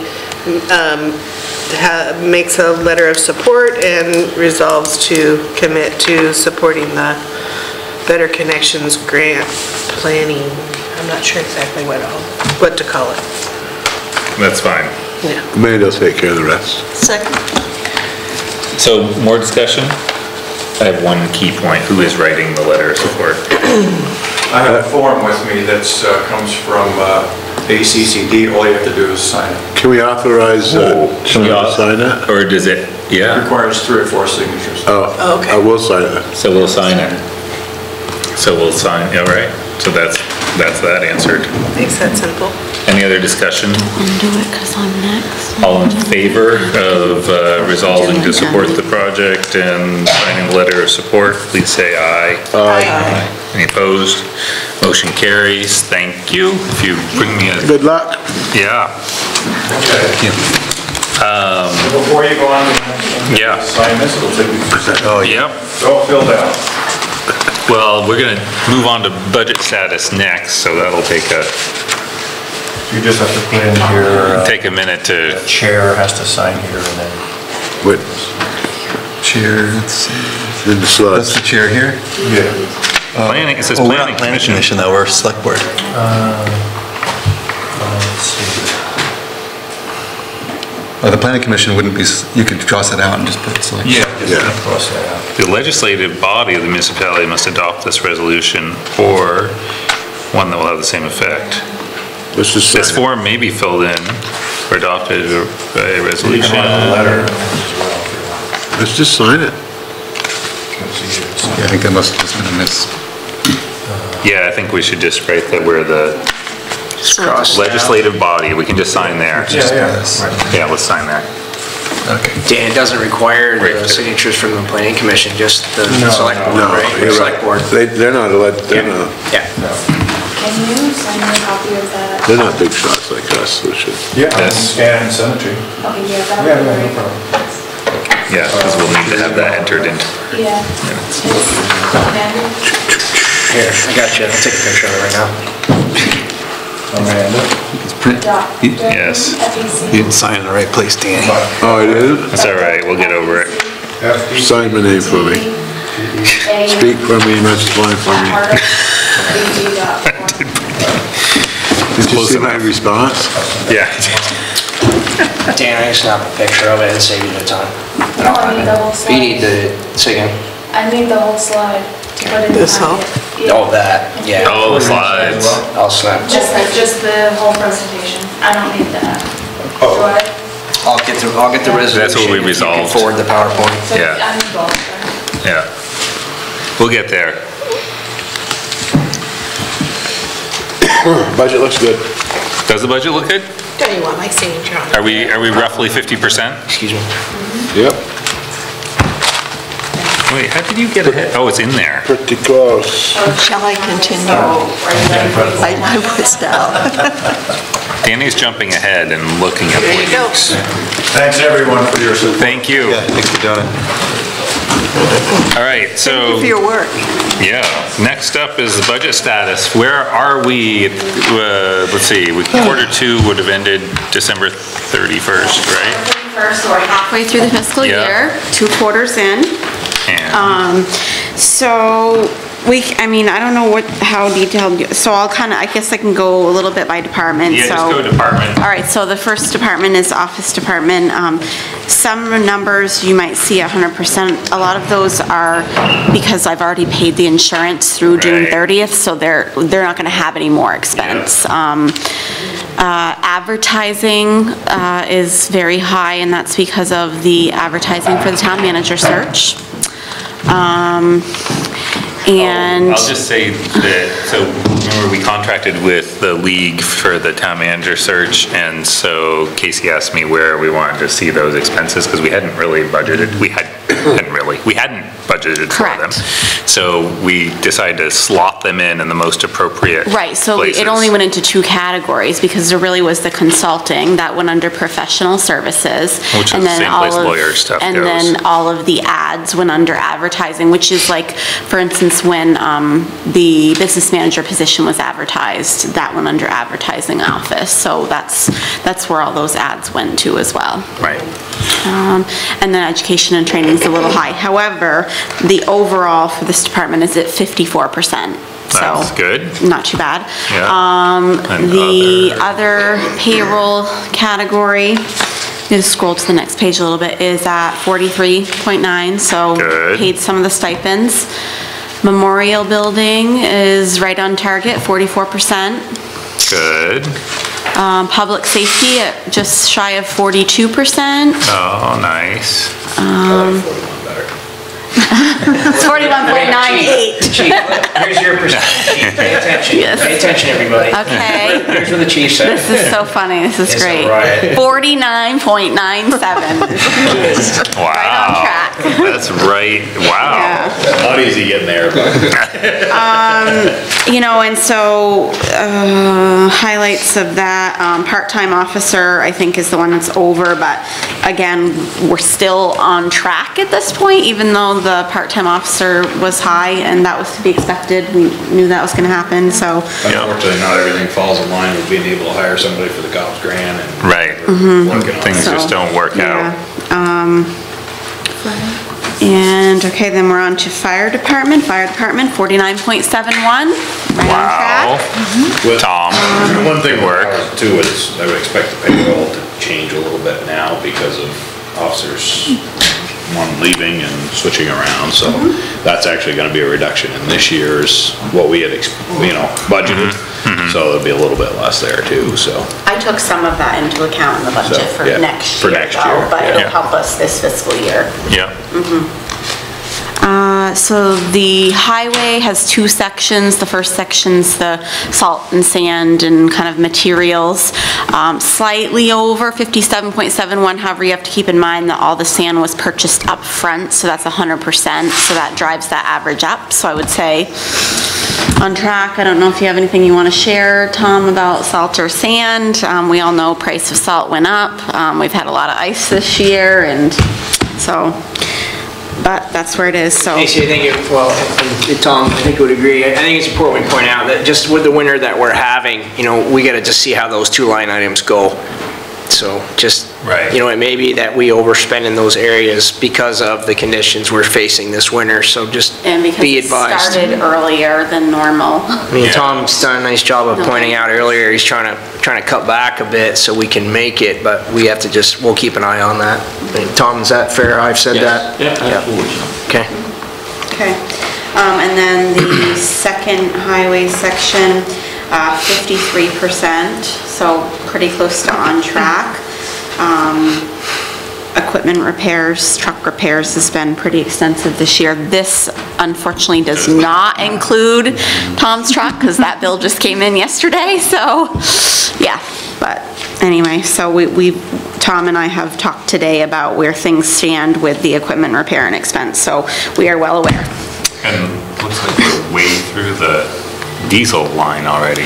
Yes, however, that is, that gets offset though because it gets reduced when we get payment from Hardwick Electric and Hardwick Rescue. So what happens is it gets all expensed out of here when we pay it, but we get reimbursed for their portions of it. I see.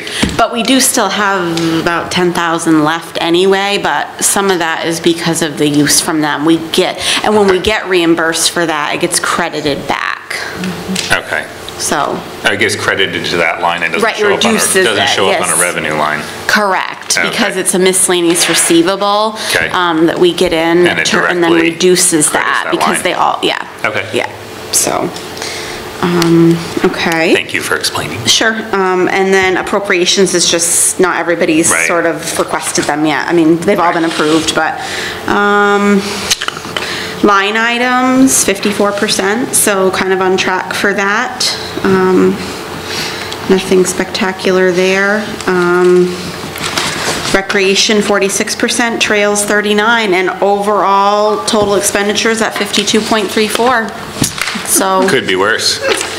I mean, we're 50%, we're looking for 50%, we're at 52, so not bad. That's not about as bad. close as you can try to get on the budget. Yeah.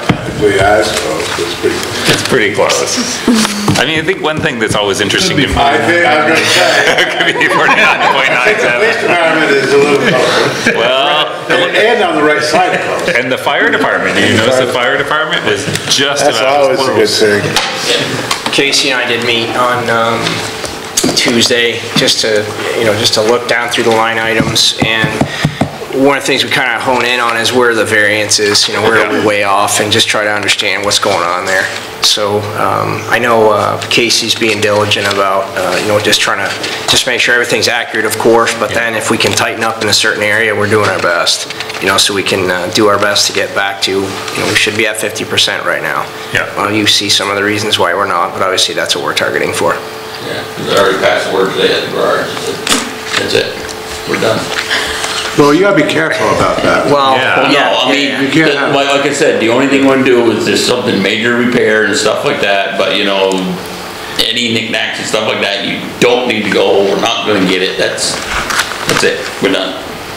We use what we have, and we've done this time before, where we've gotten over budget like this, and we've gone for months on a very tight budget, managed through it, so. I think one thing that I always take away from these is that especially just since we just passed our budget in the last meeting, is that you do your best to come up with a budget that you think is gonna be accurate, and yet when you actually look at working through the year and what your actual expenses are, it never exactly lines up. But if you don't cut it to the bone, there's enough flex in there that you can skimp on something in order to make up for the expenses that you had to. Well, something like Tom's, sorry, it's not Tom's, but the repair bill on the truck, we have to pay that. Right. I mean, there's things you have to pay. Yeah, just to keep. So, we'll be trying our best moving forward, obviously, to cut corners, but I wouldn't, to Danny's point, I wouldn't want anybody to take that to mean, we're gonna all of a sudden see a level of service drop right out. We're not, that's not how we're gonna run it. I'm not talking about the level of service. No, but I am. Stuff over at the garage. Yeah, Tom, I'm not implying the crew's backing down. We can wait for this. We don't need to get it now. We can wait till the next budget. We can do this, we can do that. It just, we've done this before, and we started back in January, February before, where we tighten up and. Yeah, and Tom, I wasn't implying that you guys weren't gonna do a job. No, that's fine, John. Just across the board, whether it's the chief's department or Tom's, we're gonna do our best to keep doing what we do. And just make sure folks are, trying to be frugal is the point. All right. So that looks great. Danny's reminding me that we're on item 3 out of 9 for tonight, and it's the clock keeps ticking on. Fun and all, but so thank you for bringing that, and thank you everybody for your work to keep us within our budget. Next up is item 4, Hardwick Real Estate Assessor RFP. Lucian and Wiz have been working to try to figure out what we're gonna do with in terms of getting a hired assessor. And so what do we have for just an update on where that process is? Yep. Okay, so I think I mentioned last time that we talked to people that the two assessors who put in for the position have worked with before, and they all got great recommendations. And so in the last few days I've contacted the assessors, and set up meetings for next week. So we'll be meeting with them next week with the listers and with Alberta. And I've invited Sean, and I also told the zoning administrator also that she wants to. Great. She can. So in looking at so we put out an RFP for this, and in that we said that we wanted somebody to be in there a day a week. So one of the people that put in went with RFP and said a day a week plus more days for hearings. And the other person just put in like what they thought they needed to do the job. And of course that one came in better. Better meaning? Meaning lower. Cheap. Right, because there was less time involved. So that implied to me, once I got looking at it, I realized, that means that this person thinks we don't actually need all that time. Someone's gonna be sitting in the office for 60, 70 an hour, just hoping somebody will come in or talk to them or something. So I went back, I consulted, we consulted, and went back to the person who had put in for the full, what we had asked for in the RFP. And he said that, and had him get back to me with a price for just doing what he felt that needed to actually be done, but also being available when they're not here to answer citizens' phone calls and emails and get back to them about that in a timely fashion. And so I have some numbers on that, but we shouldn't be discussing them in open meeting, actual numbers, but they came in better, surprisingly. And so that's where we're at. So we'll just meet with them next week, and we'll round out. There's still a bunch more little details. Lucian, did I hear you correctly? The objective there is just to make sure that what we're receiving in regards to the proposed scope matches up, right? So the two proposals are similar. Yes. Also, so that we're it's apples to apples between the two proposals. That was part of the. Thank you. Yeah. And I think that's pretty much it. Yeah. And after you've done that, then you'll come back to us with a recommendation. That's what we're hoping for. And we only received 2 proposals? Yeah. Wow, because I think we sent out 9 or 10 requests. Wow. Right. Okay. Oh, the other thing that I should just mention quickly is that I talked to the Vermont League of Cities and Towns because we have a charter. So in order So we have different choices for what to do with the lister position when this happens. Because we have a charter, we have to actually, at a town meeting or a special meeting, the citizens actually have to vote on whether to change the charter in order not to have a lister position. So we could do that, or we could keep. It has to go to the legislature afterwards. And then the legislature, and it's a multi-month process, so it's too late for this year. What's that? I didn't think we were gonna do that, though. Not right out, no, not right out, so. Well, so the other choice that some towns have done is they kept their listers. And so basically, if you keep your listers, then the process is that the listers are actually hiring this person to help them, like they do for townwide reappraisals. They hire and help to do that. And so they could just hire an assessor, with our permission with the purse strings, to do that. And then they would still have to sign off on everything, but they would be, they'd sort of be the people who officially oversee it, but they would be hiring these people so they'd be still under like a board of listers, kind of keeping an eye on it. So that's one choice. And then my understanding is, just from talking to this, I haven't got into the paperwork of it, they sent me information on the legal stuff, but our other choice would be, if we end up that we only have one lister, then the select board can appoint an assessor. And so it depends on how that happens. So we have choices, but our listers, at least one of them has expressed interest in staying on if the workload is not as much, so we're okay for that for now. So that way in the future we'll come back with more for that. I think we'll figure out the assessor situation first and then figure out exactly the details of how to do that. If that makes sense. So, yeah. Okay. Awesome. Thank you for all that, because we need to keep it rolling. Keep it rolling. Yes. So thank you. All right, next up, item 5 is Cedar Chair Company inventory and next steps to liquidate the items. So my understanding is that some representatives went and inventoried what's actually in that shed. Looked at them, yep. Yep. The equipment. The equipment. Well, we actually took down the models, so we knew more of what they were besides bandsaw. Yep. You want me to offer some detail here? No. Okay. No, I don't mean in regards to the equipment, but just on the process. Oh, yeah, sure, yes. We did get the model information, just general condition, a little bit more background. So what we're doing at this phase, Casey has put together just a basic statement. The intent right now is that we would run an advertisement with the Gazette in the next probably 2 issues out, so we can get the advertisement out, and we'll have a viewing of the items in early February. In addition to advertising in the paper, we can do post on the Front Porch Forum, and then also I did check into the contact I had at the Vermont Woodworkers Association, so we can share the information through that group, and they've got nearly 1,000 email addresses they can push the information out to.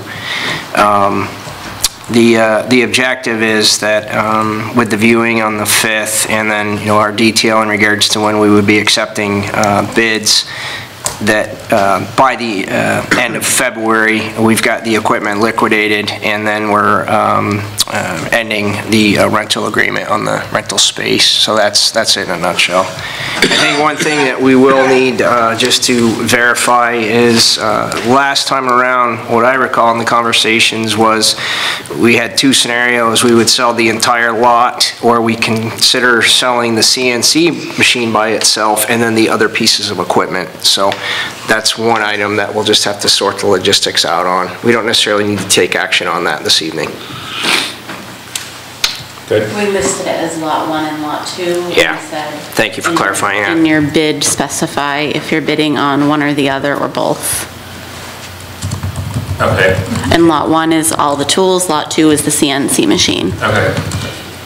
That's what we had originally discussed. Yep, okay. Yeah. That's good. Yeah, the CNC machine is not, it's a router table. Yep. CNC driven, so. Okay. It's not exactly what I envisioned originally. Yeah. It's not a CNC. Yeah, I mean, it's a decent unit. Yeah, it's a decent unit, I don't think it's but the high-end unit that I was thinking about. Maybe that's what I mean, I'm sure for what it's used for, I mean, it runs a router, basically it's the same, but it runs a router. Okay. I'm sure it's valuable, but so it's not what I thought it was. When you looked at the equipment, for the condition of the equipment, everything is all, yeah, good. I would say it's all good to excellent. Yeah, for anybody's interested, there's some very good equipment here. Yeah, So, yeah, I it's mean, all it's industrial. really good, high-end stuff that is gonna set somebody up very nicely. So, and hopefully we get it's not a reasonable homeowners price for the equipment. Yeah. Yeah, we shouldn't have got rid of it for $3,000. Right, okay, good. So you feel confident in that? Yeah. Good. Yeah, well, one of those bandsaws alone has a sticker on it still for $28.99. Still good, I mean, the stuff wasn't used very long. Right. It's not wore out, nothing's wore out. It was only used on cedar, which is pretty soft. It's true. Thanks for Danny for running over there. He and I ran over this week, and then I could just get the inventory It's stuff not worth $1 million. Casey put it up, I think we should put a little bit of effort in trying to get some of the money back. So this sounds like a great plan. I think that that's gonna, hopefully with not a ton of effort, we'll get the word out and get as much as we can. Yeah, either way, I think it's gotta go. Gotta go. So if you're interested, look for the ad. You have a viewing day or two or something like that? No, we're gonna do a 2-hour slot. I think we have February 5th is what we have, like 10 to noon or something is what we drafted in there. And probably We could we'll also stick with post that. pictures too. I guess if people wanted pictures, we could snap a few. You did take a few, but, I mean, we'd only be able to put, well, I don't know how Front Porch Forum works. No, I mean, there we could- But the email that go out, if you do that through Anyway, Woodwork yeah. Association, yeah. Yeah, great. Thank you guys for moving that forward because that needs to happen. Yeah. All right, next up is item number 6.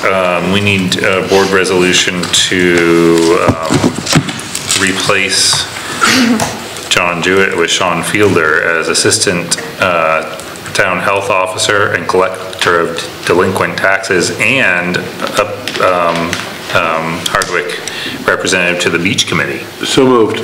Second? Yes. I was wondering, I think John Jewett was also Assistant Tree Warden. There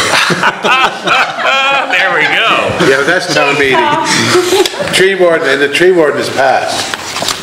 No, I'm the Tree Warden. Oh, you beat Zoo? Oh, that's right, you took I his spot. temporarily. But I think I just appoint somebody, I think. We'll talk about it next time. You can write it out for a month till town meeting. Throw it on there, if it needs to be assigned. Or if you could make it till town meeting. Do you think you can make it solo till town meeting? I think I can handle it. You sure? Anyway. Let's hope for the best. Sure, sounds good, sounds good. Actually, the assistant health officer got the most attention in our job search for the town meeting. That's what everybody was saying. Everyone had the question of, they weren't sure about that one. Not sure how to. We can handle it. They're all very confident in what they can do. Oh, I can do a millions of dollar budget and I can. But I'm not sure about this health officer thing. Yeah. Anyway. It can be, that's yeah. I mean. But you said you're gonna do, Well, to Lucian's point, I mean, if I need to be assigned in another role, fine. Okay, well, let's save it for next time. I'll look into it. I bet Lucian I mean, can make anything it. else? I think you get plenty. All right, so we have a motion and a second from somebody, right? Yes. All right, any more discussion? All in favor of appointing Sean to all these things, please say aye. Aye. Aye. Opposed? Motion carries. Thank you, Sean. And you're going to training, you said, on the health Yeah, officer I'm thing. coordinating now. That's I've good. reached out to the Department of Health to, Good. the next offering that, VLCT has is spring, but I have not done my diligence to see. Sometimes the district offices for the Department of Health offer it in a more regional setting. Oh, really? So I'm sorry, I have not had a chance to get to that, but I'll check into it. Yeah. What? He needs to get his badge. That was an excuse. You've been here for okay? like 10 days. That was an excuse. Come on. all right? All right, excellent, thank you. Next, item 7, bond vote language for town meeting warning for Bridgman Hill Reservoir roof. I make a motion, do we have to prove it? Yeah. Make a motion when you approve? Second? Huh? We got a motion in a second, let's hear it. A motion to approve, do I approve the warning or the bond vote? Approve the warning? It's two separate. It's two separate items. Sorry, point of order, but it's two separate items. Right. Well, not the town meeting warning, but. No, I'm sorry. The bond vote. That's what I meant. Right. For the for Bridgman Reservoir. $420,000 for the Bridgman Hill Reservoir roof. Where is that? It's right here. Warning. Warning, No, resolution. Certificate. warning, warning people, warning. I'll second it if it needs a second. Yeah. Eric, if this will help you, that's what was done, the highlighted was what was done for the last bond item in regards to water projects. You just would supplement, To approve the warning for the bond language. I think I just said that. You did. sorry, Danny, I didn't. I knew I'd read it somewhere. And I second it. Yeah. Oh, you, okay. Looks good, you said you ran it by the lawyer, right? Right. Yeah, Paul Giuliani is, this is, he's did the the whole bond thing. attorney for the state, you know, so he's the expert. So, just for anybody who's following along at home, I just want to say that this is, what we're gonna be voting on is the, at town meeting is a bond for replacing the roof on what was our only water reservoir. It's up on Bridgman Hill, and the issue there is that the roof, the structure is a wooden truss system with a tin roof on top. And the problem with that is that underneath that roof is a reservoir full of water, so there's fairly high humidity, and the wood doesn't last as long as one might hope it would. And so we're gonna go for an actual replacement that we think is gonna last for years without sending Tom and his crew in there to like try to keep it from falling down anymore, right? Because you guys have been in there. Oh, yeah. Yeah. Yeah. So that's what the deal's about, and And water sanitary survey, they do not like that roof up there either. right, so this is something that It's required. we more or less have to do. Yes. Sooner or later. It's a significant deficiency. And we get very good terms on this, right? Yeah. Yeah. You want me to comment just with what I know? Yes, please. Okay, so Eric had just mentioned, you know, it looks like we would get good terms on this, so based on the most recent communication, which was November from one of the contacts at the Vermont Facilities Engineering Division, and I'm just going to read back from the email. Just please recognize this is not the final note in regards to what we might be paying moving forward, but what was indicated then is I can tell you Hardwick would get 40% subsidy. In the past, they would call this negative interest, and what they're doing moving forward is principal forgiveness. So effectively, the 40% subsidy in effect is a negative 3% note. So it's pretty significant cost savings. I do have to just mention a caution here. Obviously, this was a statement from November of 2018 directed at the previous town manager. I was not able to get a verification on this today, but with the information I'm seeing here, it looks like we're in a good position to have, you know, subsidy provided to the project. What that means in regards to the bond is we have to bond for the full amount of the project. We would anticipate with the information that's been provided by the Facilities Engineering Division that the cost in the end for the citizens is not going to be that $420,000. It's going to be something less than that. And I think it's also the case that we've been putting aside money in the capital Yeah, we have, for, yeah, thank you. The money that's been set aside in the capital annually would cover the payment on it. right, so what we currently set aside annually in trying to save towards this. And we do have some, I can't tell you right off the top of my head, but I feel like it's $100 something. So, yeah. We've put ourselves in a good position to have an improvement that is required, that is really important as far as infrastructure and utility service in the community, and you know, there shouldn't be any significant impact on the rate side of things. That's the Right, there key shouldn't point. be any, right, there shouldn't be any impact on the rates because we're already putting money away for this. It's just that instead of waiting for another 20 years till we save the money, we're gonna bond for it, get the subsidy, and get it done. And just again, the caution, we don't have our final, you know, term bond, payment arrangements in place, just that's the caution. Right. Okay. What's the life, do you know, I mean, that's off the cuff question, but what's, do you know the lifespan of this, expected lifespan of the new roof? Well, we have, we applied for a planning loan, which would get forgiven when the project is done. And so I think it's Aldridge and Elliott that's doing that. Yeah, the question was, what's the lifespan of the? I know, but that would be in there, they would come up with that, so I don't think we have that yet. Because we've got to get that planning loan so we can pay them to do the design. Right. And we would know at that point. And there was talk about a concrete roof. But you can't do it. So this is, was it steel? This is a galvanized subframe structure with, I don't remember, Sean, what the cover was. Me and John went down to South Burlington and actually looked at one at the sewer treatment plant down there. Plastic. No, it's not plastic. It's a rubber membrane, but I can't remember exactly what it was. There's going to be a certain certification where you can use it on our water project. Yeah. In regards to the question about how long would you expect it to be in service, I mean, I'd have to double check. As Casey pointed out, we can look at our preliminary information, but the engineers are going to be working on that. The quick answer is as much as possible. I mean, we're not trying for something that's going to last 10 years. You know, we're going to try for something that's going to last us 50. Right. You know, so, yeah. Without Tommy having to go in there and fix it. Ideally. All right. That's it. Okay, so is that enough discussion for now? Good for me. I know it's more than enough for you. All right, motion on the table to resolve to adopt the warning, right? No? The bond language. To adopt the bond language? Yep. Okay. All in favor, please say aye. Aye. Any opposed? Motion carries. Now, do we have Had a little bit, it looks like there's gonna be a hearing for this, is that right? February 28th? Yeah. Here. Here. For more information. 6 o'clock. 6 o'clock. Bye, Aaron. First thing. First thing in the... Looking for the cookies. All right.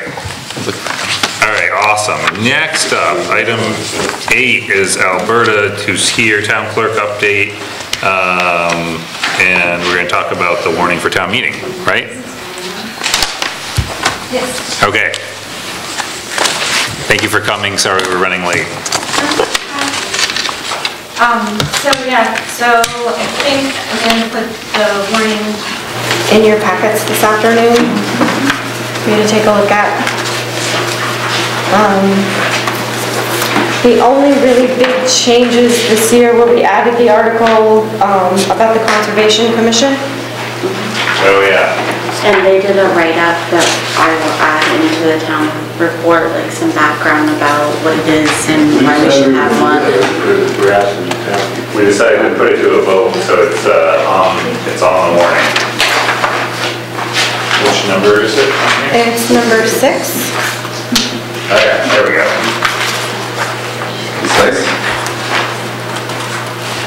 That came directly from the state. Apparently that's how they... Right. And we have a couple less appropriation requests this year. Hardwick Area Community Coalition, they're taking a year off to regroup and trying to figure out what their next steps are, so they felt it wasn't fair to ask for the money when they're taking a year off to do that. And then, I forget which one the other one was. We had one that did not get their petition in, but it was a small amount. They only asked for like $500 a year.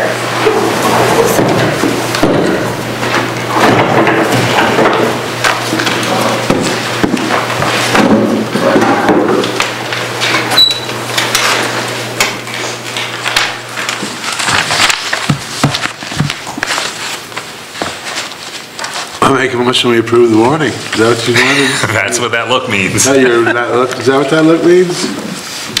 Second. There we go. Any more discussion about the warning?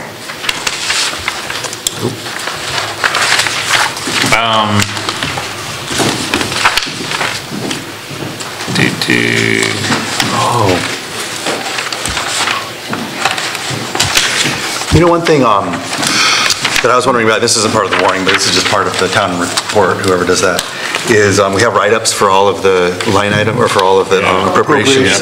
And I was wondering if we could just have a quick write-up about the the Article 21 and 22 that are the longest ones, just to say, I think that is for tax stabilization bills, right? And, I'd just be curious to have a write-up on each of those too, just so people know if we're actually doing that. Or... Are you volunteering to write the thing? Yep. Okay, I'll do that. I've been wanting that for years, I just better say it.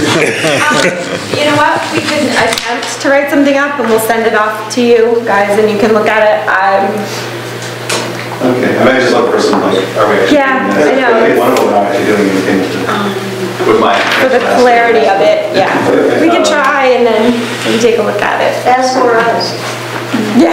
She reads it every year. She does, yeah. I think, it goes 21, 22, and then it's 24, so is it supposed to be 23? There's actually 23 articles, right? Just want to make sure, so, I think it's just a typo, but I just want to make sure. There's actually only 22 articles. I think I told you this afternoon when I sent it that I was waiting to see if those other ones were coming out. Okay, so the 24 one isn't going to be there then? Nope, there's no 24. It actually is 21, 20. So the two that he's talking about are 20 and 21, and then 22 is the transacting other non-binding business. So one of them earlier was crossed out? Yeah. So the one that I gave those guys this afternoon, I told them that I had to wait till 4 o'clock to see if those other two petitions were gonna come in, and they didn't. So then I had to renumber all the articles at the last second. Okay. So that's why the numbers are different on what you have than my original. Okay. Alberta does help me out. Do you still keep that statement that's listed now on what's shown as Article 24 for me? Do you keep that in the warning to transact any other non-binding business? Yep. So it just becomes 23? Or 22. 22. Yeah, because that sheet, yes, the numbers. You got two items. I just want to make sure that which state. Yep, sorry.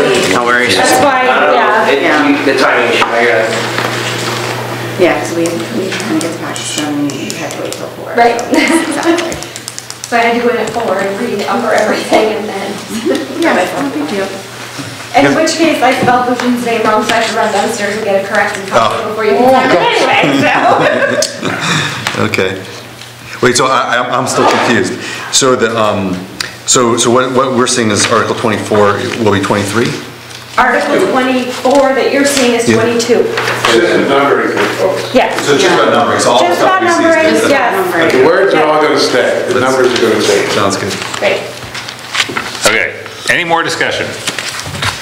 All in favor of approving the warning for town meeting, please say aye. Aye. Aye. Any opposed? Motion carries. That's good. I do have a related question, if I might. So one thing in here is it does say we're gonna be electing Hardwick Town School District directors. So yes. How's that gonna work? It's really confusing.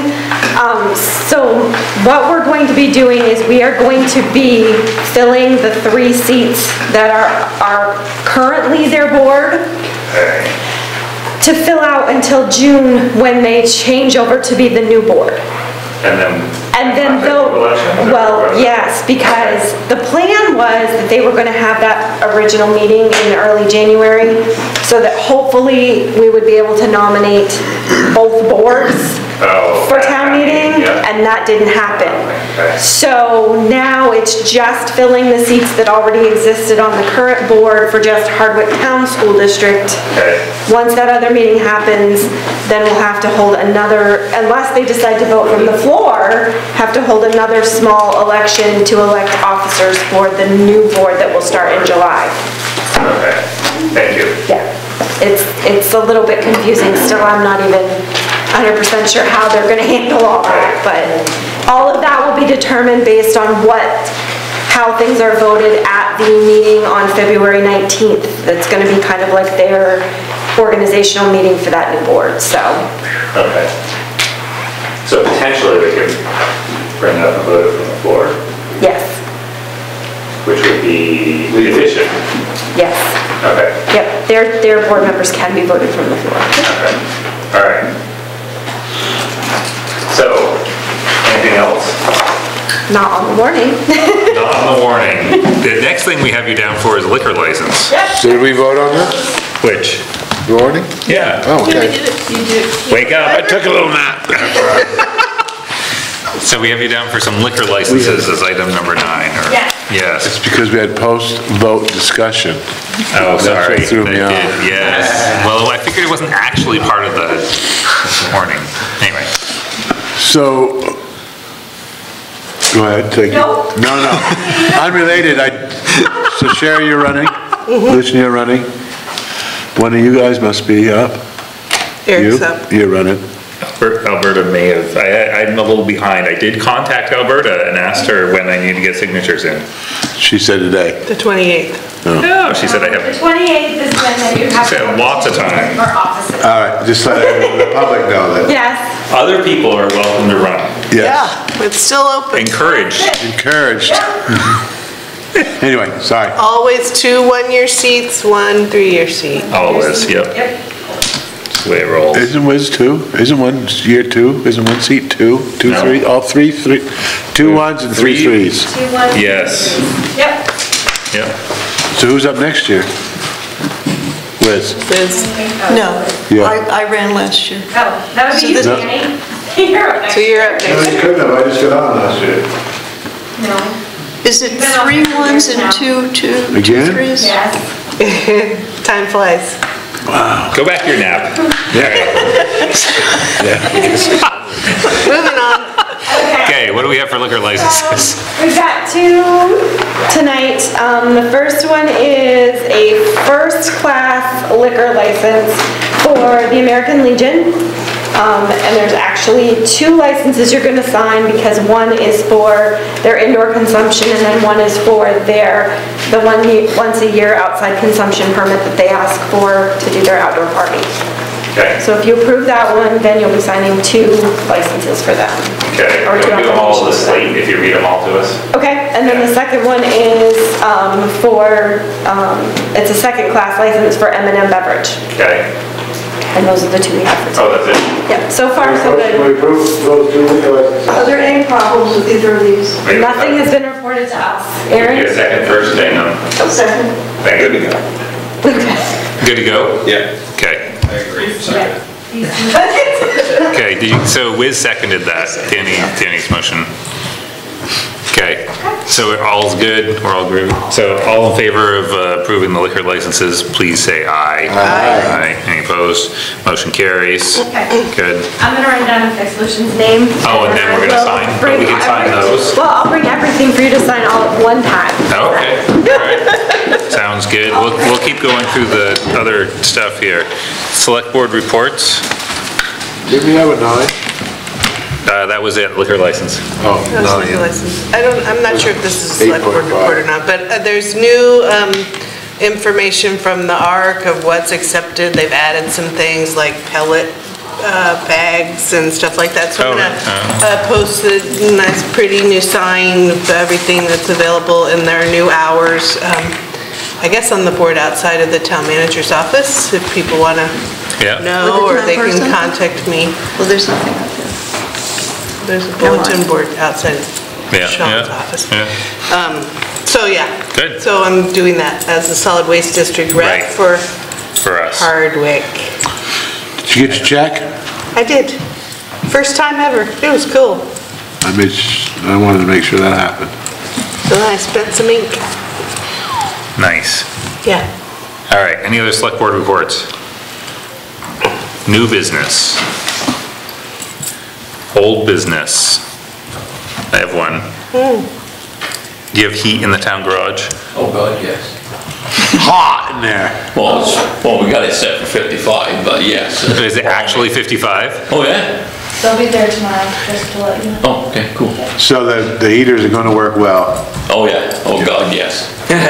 We could turn them down some more, that would be good too, but. Wow. Yeah, I mean, we actually got You're not used to it. for the first time I think I've ever been there, so, Yeah, overnight dry right out. yeah. Really? Excellent. Good. So they ended up just putting it in, instead of putting it in a temporary They tank. put it in a temporary Which they tank, could have that's done right. 3 weeks ago. Yes. That worked well. We gotta find some more 2.5 inch holes to go around the doors, because there's two more bay doors that we gotta seal up. Just seal them up. Yeah, Pearlie did a good job with those holes going around the doors there to seal that. The old fire hose. Yeah. Yeah. I think the final tank, is it 1,000 gallons planned to be in their final, Tom? Is It's that right? supposed to be, yeah. They're supposed to do it tomorrow, if I'm not mistaken. No, they're just Tomorrow's gonna, the fuel delivery. Okay, sorry. It's coming. But they're gonna do that in the spring when they can. yeah, this is just temporary, because that guy told me, he said they were busy as all heck. He No, said that's this is- fine, I mean, like I As said. long as you got they done heat. it 3 weeks That's ago. great though. Yeah. Awesome. Better late than never. Yeah. That little salamander we had was okay, but It worked. it wasn't great. All right. Any other old Did you business? get to keep the salamander? For right now, I tell you, it worked out great, because was it Tuesday morning, Monday morning, I think it was? We couldn't get nothing started, even with them plugged in. Yeah. So we kind of went and stole Wayne salamander, stuck it up on sawhorses and had it No, blowing that's on right. horse. That'd work good out in the cold storage too, if you had something that needed to get heat worked on. But that'd be penalizing Wayne for, Right. which isn't what we wanna do. But, yeah, so that worked good, getting the other equipment thawed out and got them all running that day, so. All right. One thing I was wondering about, I talked to somebody about, remember who, the house that's next to, the village market. That John was dealing with, I can't remember what it was, somebody. Yeah, they're working on it still. Winston Jennison, and the last update was that, the folks at the village market were in talks with Winston Jennison to maybe buy Yeah, that. I talked to her a while ago. Oh, you did? But Winston did that whole thing, he knew what he was doing when he gave it to him, and, I'm sure he did. you know, he. And they didn't know that he they were did the purchasing deed. it. Well, they didn't know they were purchasing it. Or they weren't None of purchasing it. the information He pretended was like wrong, it but was. it basically allows him to kick the ball down the road without. Right. So anyway, I just wanted to make sure it was on the. But they're working on it. They had to do, Okay. it was probably close to, it must have been 2 or 3 weeks since I talked to Pam. And they were still pretty recent. waiting for the final assessment for the asbestos. Okay. So they're still Because waiting. they had actually gone back and looked at it, and, yeah. Awesome. And I actually got to see her soon. I'll just check if you want.